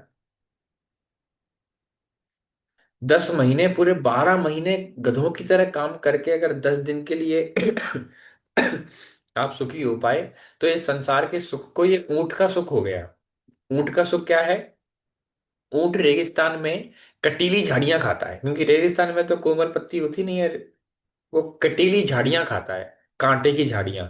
और उस कटीली झाड़ियों से उसकी जीवा जो है वो कट जाती है, पूरा मुंह कट जाता है, और उससे खून निकलता है अंदर, मुंह के अंदर। और वो खून उन कटीली झाड़ियों के साथ उसके अंदर जाता है, और वो अपने ही रक्त का स्वाद लेकर के कहता है, वाह कितनी स्वादिष्ट झाड़ियां थी, वाह मजा आ गया। इस भौतिक संसार के सुख को ऊंट के सुख से तुलना किया गया है, कि ऊंट ऐसा सुख प्राप्त करता है। कैसा सुख? कटीली झाड़ियों को चबा करके उसके अपना ही खून पी रहा है, और उसे लग रहा है कि बहुत मैं सुखी हूं। 12 घंटे, 10 घंटे, 8 घंटे काम करने के बाद व्यक्ति के शरीर में जान कितनी रह जाती है? आएगा, खाएगा, सो जाएगा, और सोचता है बहुत सुखी जीवन चल रहा है। तो ये संसार का सुख वास्तव में मृग तृष्णा है। और वहां आध्यात्मिक जगत में भगवान का धाम, वहां कोई थकान नहीं है। यहाँ तो हम थक जाते हैं जल्दी जल्दी, वहां पे कोई थकान नहीं है। तो आध्यात्मिक जगत है, वहीं पे हम वास्तव में भगवान की सेवा करके संतुष्ट हो सकते हैं। इस संसार में भी कर तो सेवा ही रहे हैं, हर तरह से लोगों की। तो अब हम देखेंगे खोज आनंदमय लोक की, जहां हर पल एक उत्सव है। ABCD सूत्र हम देखेंगे। तो हमें क्या करना है? हम ये बात समझ गए प्रभु जी कि हमें भगवान के धाम में जाना है। ठीक है, ये हमारे जीवन का लक्ष्य है। लेकिन अब ये बताइए कैसे जा सकते हैं? हम बिछड़ तो गए थे, लेकिन अब पुनः हम कैसे मिल सकते हैं? तो जैसा कि वैदिक शास्त्रों में सिखाया गया है कि भगवान और प्रकृति के साथ संरेखित होना सीख कर हमारा हृदय शुद्ध हो सकता है, और आध्यात्मिक जगत में हमारी पुनः वापसी हो सकती है। और हमारा वास्तविक घर है, जहाँ शाश्वत समाज, मित्रता और प्रेम को अनुभव किया जा सकता है। तो हमें क्या करना है? हमें भगवान धाम वापस जाना है। भगवान के धाम में, वैकुंठ में जाएं, चाहे साकेत जाएं, चाहे गोलोक जाएं, हमें भगवान के धाम, अपने घर वापस जाना है। वहीं जाकर के हम वास्तव में सुखी हो सकते हैं। तो वहां हम कैसे जाएंगे? वहां जाने का जो मार्ग है, वो भगवत गीता और श्रीमद् भागवतम आदि ग्रंथ हमें बहुत विस्तार से बताते हैं। तो सबसे पहला सिद्धांत जो है भगवान के धाम जाने के लिए, हमको ABCD सूत्र को समझना होगा। भगवान और प्रकृति के साथ तालमेल कैसे बिठाएं? तो कैसे बिठाएं तालमेल? ABCD के माध्यम से। कि व्यवहारिक रूप में हमें क्या करना होगा जिससे हम भगवान के धाम जा सकते हैं। तो पहला सूत्र क्या है? A से एसोसिएशन, हमें संग करना होगा। संग करना होगा, किन का संग करना होगा? भगवान के भक्तों का संग, अभी हम देखेंगे। बी से पुस्तकें, भगवत गीता, भागवतम आदि शास्त्रों का संग करना होगा। सी से चैंटिंग, भगवान के नामों का जप करना होगा। हरे कृष्णा हरे कृष्णा, कृष्ण कृष्ण हरे हरे, हरे राम राम राम हरे हरे। डी, आहार, आहार लेना होगा। कैसा आहार? भगवान को अर्पित भोग प्रसाद। और ई से एंगेजमेंट, भगवान की सेवा में अपने आप को एंगेज करना होगा, है ना। तो हम देखते हैं एसोसिएशन, संग। इस संसार में यदि आपकी संगति अच्छी है तो आपको ऊपर उठाएगी, और खराब संगति आपको नीचे ले जाएगी। आप जैसे लोगों के साथ संग करेंगे, आप वैसे हो जाएंगे। दो तोते, एक तोता जैसे ही किसी को देखता था बोलता था, मारो काटो, मारो काटो, पकड़ो मारो काटो, पकड़ो मारो काटो, पकड़ो मारो काटो। और दूसरा दूसरा एक व्यक्ति गए तो देखा, अरे एक तोता ये पकड़ो मारो काटो, पकड़ो मारो काटो। और कहीं और राजा के यहाँ गए, तो वहां तो वहां जाते ही उनसे बोलते, आइए आइए आपका स्वागत है, विराजिए। आइए आइए आपका स्वागत है, विराजिए। आइए आइए आपका स्वागत है, विराजिए। अब तोते तोते एक समान। तो व्यक्ति को आश्चर्य हुआ कि भाई, ये तोते तोते तोते की प्रजाति की, ये दोनों अलग अलग वाणी कैसे बोल रहे हैं। तो बाद में पता चला कि जो एक पहला तोता है, वो किसी कसाई के यहाँ पहले इस समय पे रहा करता था। तो कसाई यही बोलता था, पकड़ो आओ मारो काटो, आओ पकड़ो मारो काटो। तो वो यही दूसरे को बोलने लगा, आओ पकड़ो मारो काटो, आओ पकड़ो मारो काटो। और दूसरी तरफ वो तोता दूसरा था, वो एक बड़े सुंदर महाराज के यहाँ था। महाराज जो भी संत साधु आते थे, आगंतुक आते थे, उनको ऐसे ही बुलाते थे, आइए आपका स्वागत है, विराजिए। आइए आपका स्वागत है, विराजिए। तो इस तरह से वो तोता संग से अब संग से अगर तोते की चेतना प्रज्वलित हो गई तो फिर हमारी क्या स्थिति है? यदि एक बछड़ा बछड़ा दूसरे बछड़ों से मित्रता करता है तो वह दूध पिएगा। बछड़ा यदि सुअर से दोस्ती करे तो वह मल खाएगा। जैसे लोगों के बीच में रहेंगे हम वैसे बन जाएंगे। संग का पूरा पूरा असर पड़ता है। तो हम जैसा संग करते हैं वैसे ही बन जाते हैं। प्रहलाद महाराज तो असुर कुल से थे, राक्षस कुल से थे, और प्रहलाद महाराज का उनके असुर सहपाठियों ने संग किया और सबके सब शुद्ध वैष्णव हो गए। और आज हम देखते हैं बड़े बड़े ब्राह्मण परिवार के लोग, बड़े बड़े समृद्ध परिवार से, और संग गलत होने से किस किस प्रकार की क्रियाएं करते हैं ना। तो हम देख सकते हैं इसमें कोई, तो संग का हमारी चेतना पर, हमारे जीवन पर पूरा पूरा प्रभाव पड़ता है। तो हमें बहुत सावधान रहना है। हमें क्या करना है? हमें भगवान के भक्तों की संग करना है ना। इस तरह के सेशंस में आना है। सत्संग कार्यक्रम शनिवार के होते हैं उसमें आना है। और जितना हो सके भगवान के भक्तों के साथ ही संगत, जितना हो सके असत्संग छाड़ से ही वैष्णवाचार, भगवान के भक्तों का ही संग करना चाहिए। अधिक से अधिक समय हमें चाहिए कि हम भक्तों के साथ बिताएं, चाहे ऑनलाइन चाहे ऑफलाइन, जिस भी तरह से, और उनसे कुछ सीखें, उनसे कुछ कृष्ण कथा करें। भक्तों का संग ऐसा नहीं होता कि भक्तों के समाज में भक्तों के पास में आए बैठे और अपने घर गृहस्थी की चर्चा कर रहे हैं। इसका उसका क्या हुआ, इसकी शादी हो गई, उसका ऐसा हो गया, ये सब चर्चा नहीं। भक्तों का संग मतलब भक्तों के समाज में आकर के कृष्ण के विषय में चर्चा करना, भगवत भगवत चर्चा करना, शास्त्रों के सिद्धांतों के ऊपर चर्चा करना, भगवान की लीला कथाओं के ऊपर चर्चा करना। ये वास्तव में भगवत भक्तों का संग होता है। फिर दूसरा, पुस्तकें, भगवान की पुस्तकें। जैसे हम किसी स्कूल कॉलेज में जाते हैं तो वहाँ पे एक कोर्स होता है, सिलेबस होता है, कुछ पुस्तकें होती हैं जिसे पढ़ करके हम उस विषय में और विद्वान होकर के उस विषय को और गहरे समझ करके वो जो भी फील्ड है उसमें हम आगे बढ़ सकते हैं ना। इसी तरीके से हमें आध्यात्मिक जगत के में जाने के लिए भगवान ने हमें एक ऑथोराइज पुस्तक दी है, भगवत गीता, जिसमें भगवान ने खुद इनवाइट किया है हमें कि आप मेरे धाम में आइए। भगवान अपना एड्रेस भी बता करे गए हैं उसमें, विधि भी बता करे गए हैं। तो हमें चाहिए कि हम उस भगवत गीता ग्रंथ को पढ़ें, भागवतम ग्रंथ को पढ़ें, और भगवान के धाम जाने के रहस्य को जानें। तो भगवत गीता भगवान का गीत है। हम सभी के लिए भगवान कृष्ण दिव्य संदेश है। ये मनुष्यों के लिए भगवान की नियमावली है, भगवान के प्रेम पूर्ण स्मरण को जगाने और सुरक्षित रूप से वापस भगवत धाम लौटने के लिए। तो गीता बताते हैं भगवान का लव लेटर है। जिस तरह से भगवान ने लिखा है, ये भगवान का वास्तव में लिखा क्या है, भगवान ने जिस तरीके से अर्जुन को बताया, उसमें कई कई श्लोक ऐसे हैं, आप अगर पढ़ेंगे उसको भाव से तो आपको समझ में आएगा कि भगवान कितने प्रेम से अर्जुन को आह्वान कर रहे हैं कि तुम मेरी शरण में आ जाओ, मेरे मेरे पास आ जाओ, क्यों संसार में भटक रहे हो। इस तरह से भगवान वहाँ पे स्पष्ट वर्णन करते हैं। तो जैसा कि परंपरा में पुस्तकें ईश्वर के वचन को दोहराती हैं और हमें ईश्वर के पास वापस ले जा सकती हैं, मानव निर्मित पुस्तकें जो काल्पनिक दिमाग से निकलती हैं हमें गुमराह करती हैं। ऐसा नहीं है कि केवल हमें भगवत गीता पढ़नी है। हमें चाहिए कि हम फालतू की पुस्तकें ना पढ़ें, या हम फालतू के टीवी सीरियल नाटक ना देखें जो हमें संसार में फंसाते हैं। हम फालतू के नेटफ्लिक्स पे मूवी रील्स और शॉर्ट्स और इस तरह के प्रजल्पा की क्रियाओं में ना तत्पर हो, क्योंकि वो हमें शरीर संसार की आसक्ति और बढ़ाएंगे, हमें शरीर संसार में ही जोड़ करके रखेंगे। वो हमें दिखाएंगे कि नहीं नहीं, इस संसार में भी सुखी हुआ जा सकता है, देखो ये भी तो है।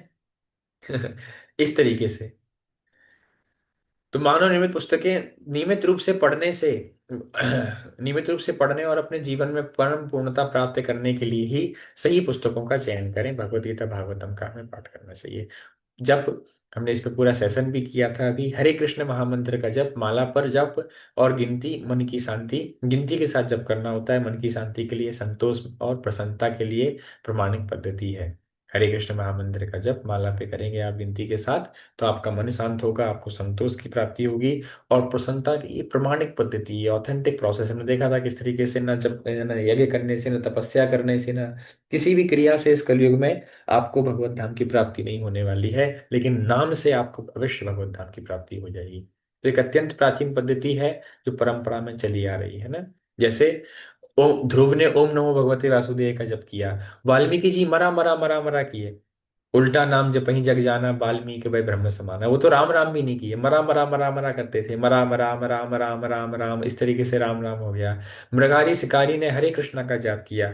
50 वर्ष पूर्व पाश्चात्य देशों में हिप्पी लोगों ने हरे कृष्ण महामंत्र का जप किया। उन सभी ने इसी अभ्यास से असीम सुख प्राप्त किया।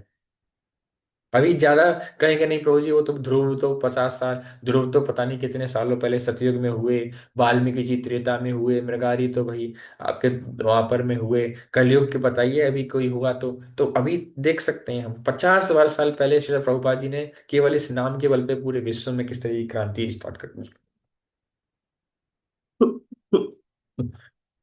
हजारों लोग शुद्ध हुए और अनंत को तत्व उन्होंने भगवत धाम को भी प्राप्त किया। कई कथाएं हैं। तो हरे कृष्ण महामंत्र का हमें जप करना चाहिए। ये शुद्ध आध्यात्मिक ध्वनि है, ये हृदय को शुद्ध करती है। वास्तव में भगवत धाम में हम कब जा पाएंगे?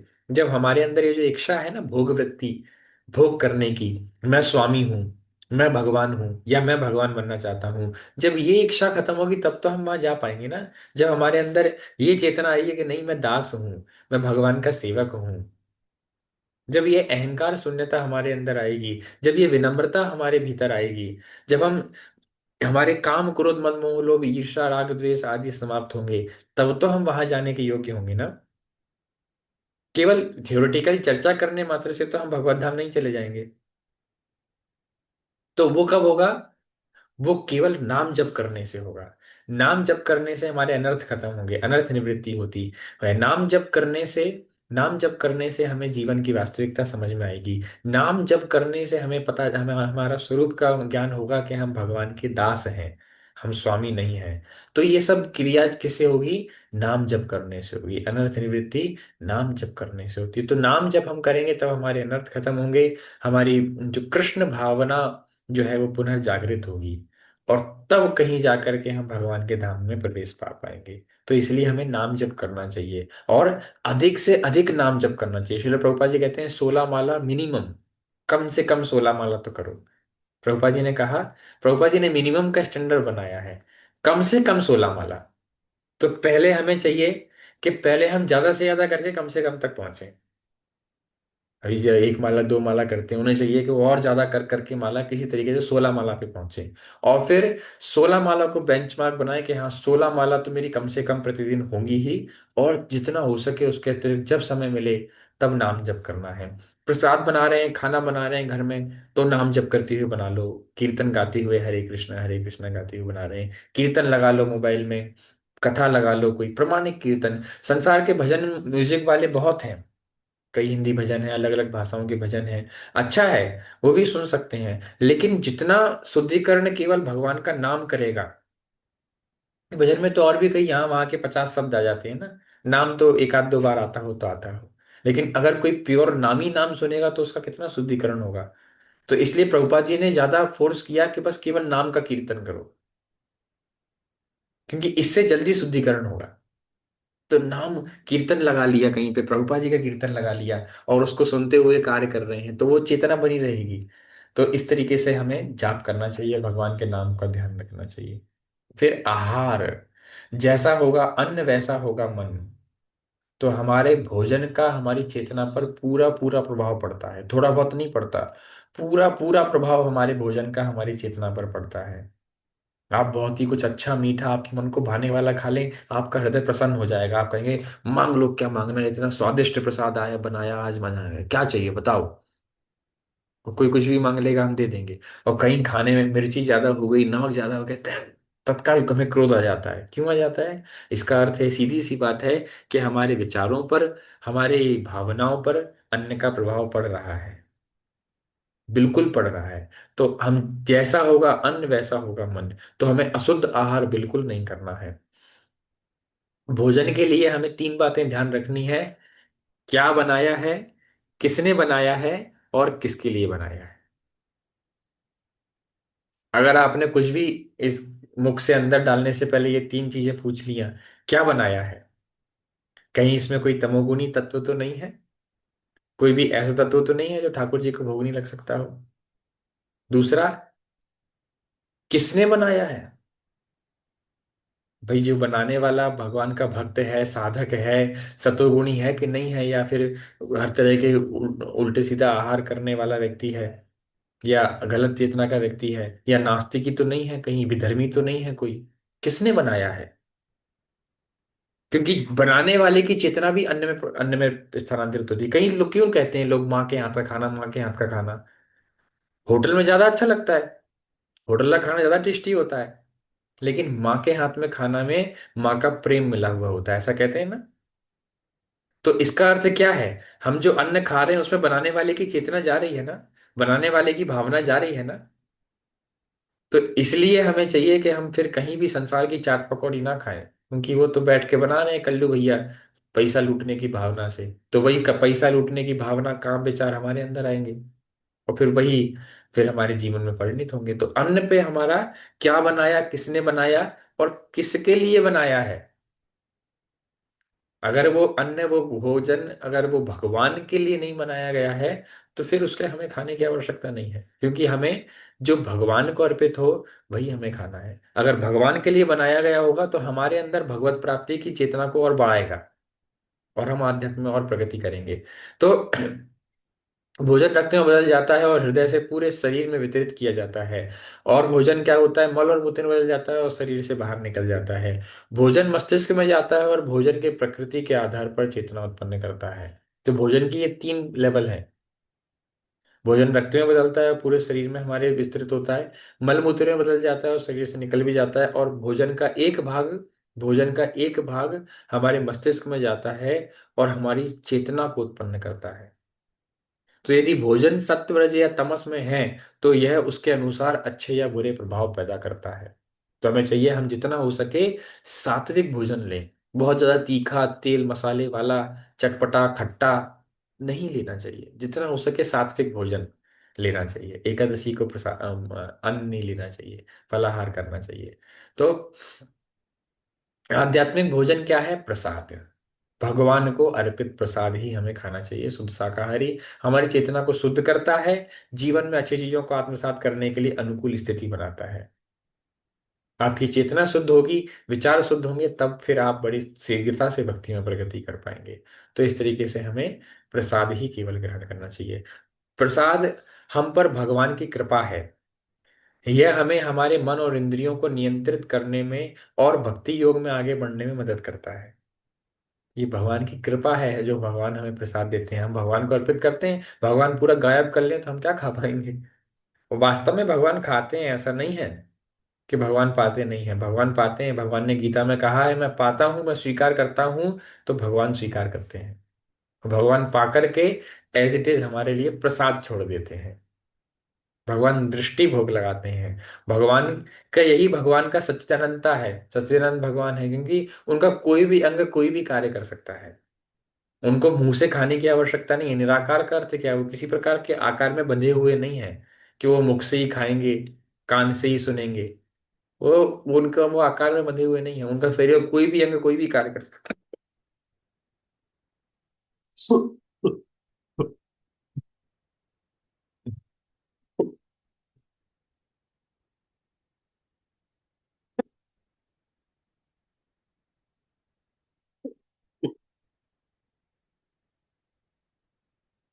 उनका कोई भी अंग कोई भी कार्य कर सकता है।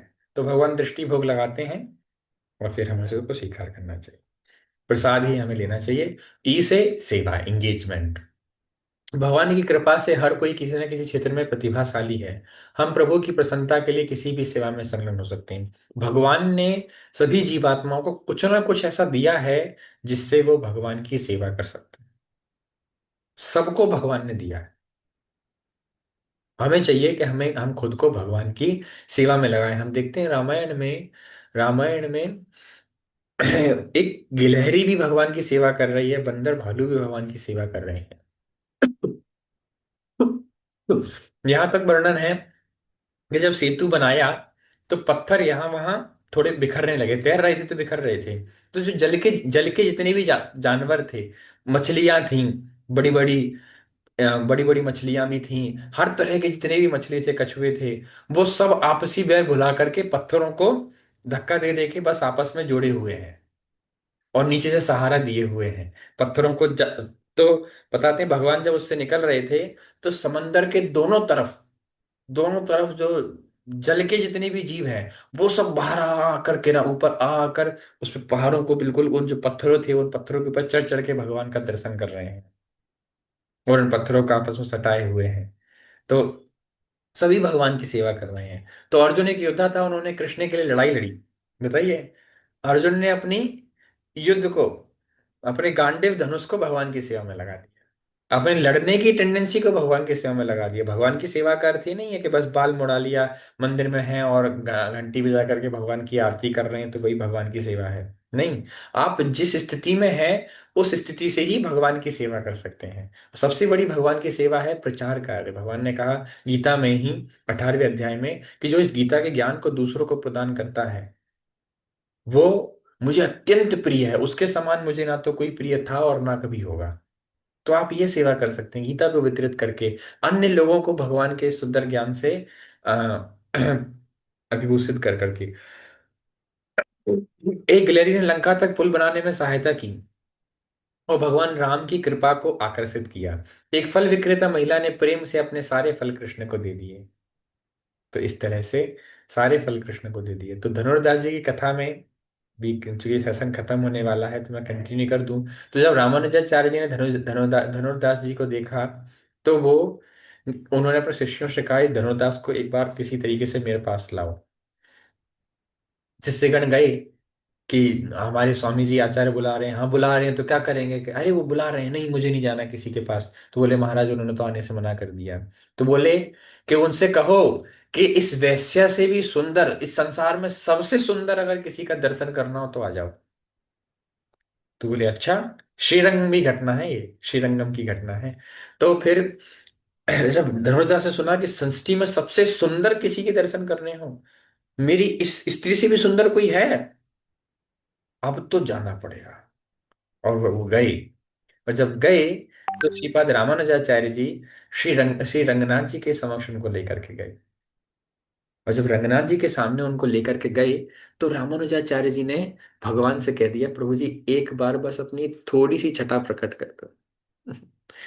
भगवान ने अपनी थोड़ी सी झलक, क्योंकि रामानुजाचार्य जी तो शुद्ध भक्त है ना भगवान के, साक्षात अनंत से इसके अवतार हैं, रामानुज हैं, साक्षात लखनलाल जी हैं, लक्ष्मण जी हैं। तो भगवान ने थोड़ी सी अपनी छटा क्या प्रकट की, धनुर्दास तो वैष्णव संत हो गए। तत्काल उन्होंने रामानुजाचार्य के चरण पकड़ के उनसे शरणागति ली। उन्होंने जीवन को धिक्कार दिया कि मैं कहाँ ये संसार के भौतिक हाड़ मास की सुंदरता में पड़ गया था। वास्तविक सौंदर्य तो श्री रंगनाथ जी का है, वास्तविक सौंदर्य तो ठाकुर जी का है। ऐसा अद्भुत सौंदर्य, मैं कहाँ संसार के पीछे पागल हूँ। ऐसा भगवान के प्रति आकर्षण हुआ कि फिर वो हमारी श्री श्री समुदाय की वैष्णव परंपरा के बहुत बड़े आचार्य हुए धनुर्दास जी, भगवान के शुद्ध भक्त हो गए।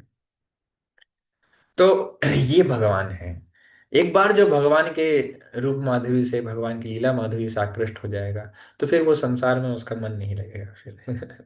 तो ये हमें भगवान, अपने आप को भगवान की सेवा में संलग्न करना है। तो ये हम 4 कार्य करके, ABCD 5 कार्य करके अपने आप, अपने जीवन को सफल बना सकते हैं और अनंत को, जीवन के अंत में हम भगवान के धाम को प्राप्त कर सकते हैं। तो एक छात्रा कृष्ण के लिए अध्ययन कर सकता है, अच्छे अंक प्राप्त कर सकता है। एक कंप्यूटर विशेषज्ञ कृष्ण के कार्यक्रम के लिए, तो अपने अपने हम स्तर से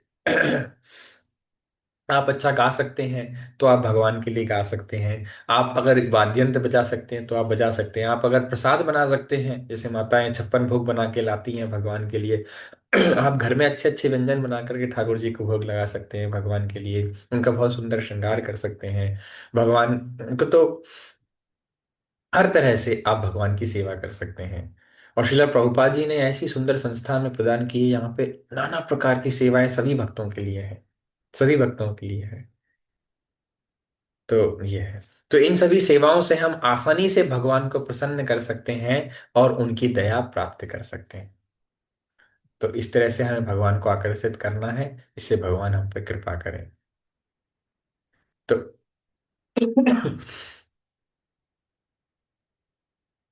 ये प्रभु जी ने कविता लिखी थी भगवान के लिए। Oh my Lord, true beauty, but I am so very naughty to forget your eternal loving service, to venture into thrills, turning into perils. It's Maya's abode, nothing but a jail. तो ये प्रभु जी बहुत सुंदर भगवान से प्रार्थना कर रहे हैं, आप लोग इसको पढ़ सकते हैं स्क्रीनशॉट लेकर के। तो ये बहुत सुंदर प्रभु जी ने भगवान की ग्लोरिफिकेशन में पोयम लिखी थी।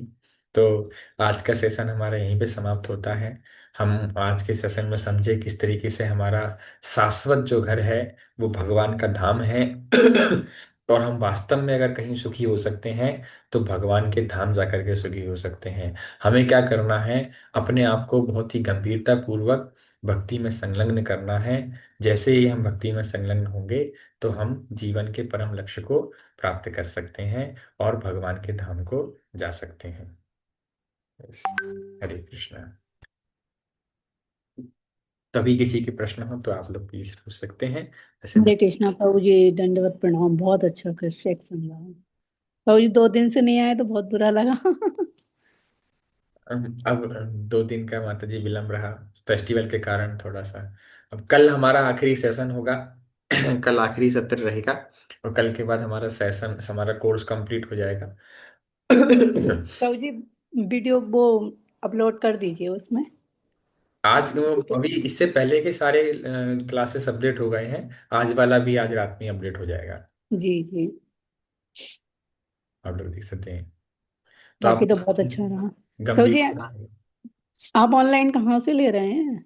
मैं टेम्पल में ही हूँ, इस्कॉन ग्वालियर में ही। ग्वालियर से? हम्म। तो प्रभु जी अब तो आप छोड़ना नहीं, अब तो सीधे क्लासेस लेते रहिएगा। हाँ कल का सत्र खत्म होने के बाद ये मत सोचना कि हो गया नहीं समाप्त। नहीं, हम प्रयास करेंगे आगे भी बीच बीच में करते रहेंगे क्लासेस। हाँ। रेगुलरली भी रेगुलरली भी कुछ और प्लान कर सकते हैं, लेकिन हम कुछ ना कुछ बीच में करते रहेंगे एक्टिविटीज ऑनलाइन, अधिकतर ऑनलाइन ही क्लासेस करेंगे।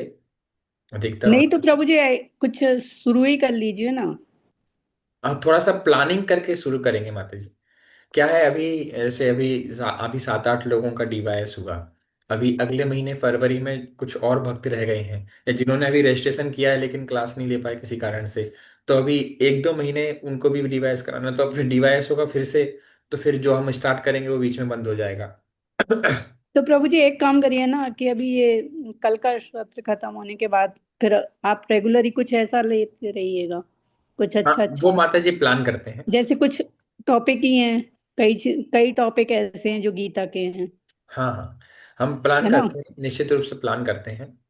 कुछ रेगुलर जैसे बेसिस पे कुछ जैसे अभी किसी को जैसे नहीं मालूम रस के बारे में, ये सब चीजें इस तरह के, जैसे भक्ति रस, ये सब गीता के ही हैं क्वेश्चन। इन्हीं पे छोटे छोटे जैसे अभी विषय लेके आए हैं आप, इस तरह का। ठीक है माता जी, हम लोग प्रयास करते हैं। अरुण प्रभु कुछ कहना चाह रहे हैं, अरुण प्रभु हैंड रेस कर रहे जी हैं। प्रभु जी।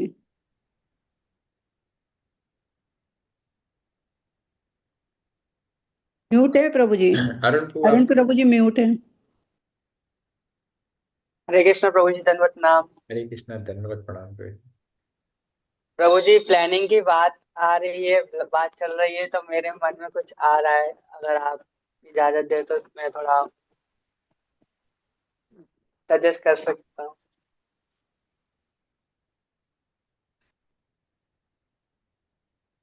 हाँ प्रभु प्रभु जी आप बताइए। म्यूट है। बताइए बताइए। हाँ हाँ। प्रभु जी, प्लानिंग की बात चली रही है, तो हम ऐसा कर सकते हैं ना प्रभु जी की, मतलब जो जो डिवाइस कोर्स हमने अभी तक किया है या फिर आगे भी जो हम करेंगे, दोनों का कंबाइन मिलाकर या फिर इस ग्रुप का हम लोग कहीं धाम यात्रा के लिए जा सकते हैं। थोड़ा तो एसोसिएशन होगा, आपका होगा एसोसिएशन, तो फिर क्या है, थोड़ा आप मतलब धाम के बारे में और अच्छे से जान सकेंगे। यात्रा यात्रा प्लान करेंगे। यात्रा भी जल्दी हाँ। प्लान करेंगे। क्यों इतना परेशान हो रहे हैं? अरे प्रभु जी तो इतने खुश हो गए कि जैसे बहुत ज्यादा एक्साइटमेंट। यात्रा प्लान करेंगे लेकिन आप मंदिर में ही रहेंगे। सेवा करने के लिए कोई तो रहना पड़ेगा। लो प्रभु जी होगी, हो गई यात्रा प्रभु जी। यात्रा वही सिर पकड़ लिया। यहीं यहीं से बैठ के यात्रा सिर को जा रहे हैं। वही कि अब तो बिल्कुल ही प्रभु जी ने आदेश दे दिया, यात्रा करेंगे लेकिन बस सिर्फ मंदिर में ही बैठ के। नहीं प्रभु जी सही मंदिर में है। किसी को तो रहना पड़ेगा ना। यात्रा होगी तो रसराज प्रभु तो जाएंगे पहले, तो अरुण प्रभु सेवा करेंगे मंदिर में। नहीं प्रभु जी बहुत रसाल अच्छा। प्रभु जी तो अभी पूरी जा रहे हैं प्रभु जी। हम्म। हाँ। कब जा रहे हैं रसराज पाँच प्रभु जी? 5 दिन के लिए। ठीक है, बढ़िया है। तो अभी डिसाइड नहीं है, लेकिन ऑलरेडी बोल साढ़े रहे थे। दस होने वाले हैं, रात बहुत हो गई है, हमारे सोने का समय है। सब लोग अब आप लोग भी बहुत बहुत धन्यवाद, आप लोग इतनी गंभीरता पूर्वक इतने लेट लेट समय तक रहते हैं। और कल आखिरी सेशन के बाद हम लोग डिवाइस को वाइंड अप कर लेंगे, उसके बाद फिर सोमवार या मंगलवार को एक छोटा सा क्विज या एग्जाम नहीं रखें। प्रभु जी, ऐसा कुछ दो दो दिन का, ऐसे एक दिन का हफ्ते में कर ही लीजिए आप तो। अब वो तो माता जी डेफिनेटली करेंगे ही, तो मत डेली मान का करिए। क्या क्या है ना, कि इससे भक्त लोग जुड़ते रहेंगे धीरे धीरे हाँ, नहीं धीरे नहीं नहीं धीरे। माता जी, वो तो फिर एक डेफिनेटली। नया आप गीता वीता भी शुरू कर सकते हैं, फिर कुछ हाँ ऐसा माता जी, वो कोर्स हम लेके आ स्टार्ट करेंगे, सकते हैं। बिल्कुल करेंगे माता जी। क्योंकि पता है क्या, रेगुलर ही रहेगा ना तो प्रभु जी फिर लिंक नहीं टूटती है सभी हाँ लोगों की। नहीं नहीं, सही बात है माता जी, वो तो अभी कब। जैसे आपने अभी बनाया तो देखो लिंक बनी रह रही है, सबको इंतजार रहा, आदत भी हो जाती है थोड़ा सा उसमें, रूटीन में हाँ नहीं, आने। ये तो अच्छा है माता जी, इसको हम लोग इसको भी कंटिन्यू करेंगे, हाँ, डेफिनेटली हफ्ते करेंगे। 15 दिन में, जैसे हफ्ते में एक दो दिन ऐसे ले सकते हैं हम। जी जी माता जी, बिल्कुल माता जी, ठीक है। तो अच्छा लगेगा प्रभु जी, इंतजार रहता है आपकी क्लास का तो ये बाद में। और ठीक है। सारे काम निपटाने के बाद कहते हैं कि प्रभु जी की क्लास हो रही होगी। जी प्रभु जी, सभी हरे डिवोटीज मिलकर प्रभु जी के लिए एक बार हरे कृष्ण महामंत्र बोलेंगे जोर से। Hare ji, Krishna Hare Hare Hare Krishna Krishna Krishna Krishna Hare Krishna Krishna Krishna Krishna Hare Krishna Hare, Krishna Hare Krishna Ram Hare Hare Ram Ram Ram Hare Ram Ram Hare Ram Hare. Ram Hare thank you so much प्रभु जी for the thank you wonderful so much. Lecture. Hare Krishna बस प्रभु जी, ऐसी बहुत अच्छा। एसोसिएशन देते रहिए हरे प्रभु कृष्णा, जी। धन्यवाद।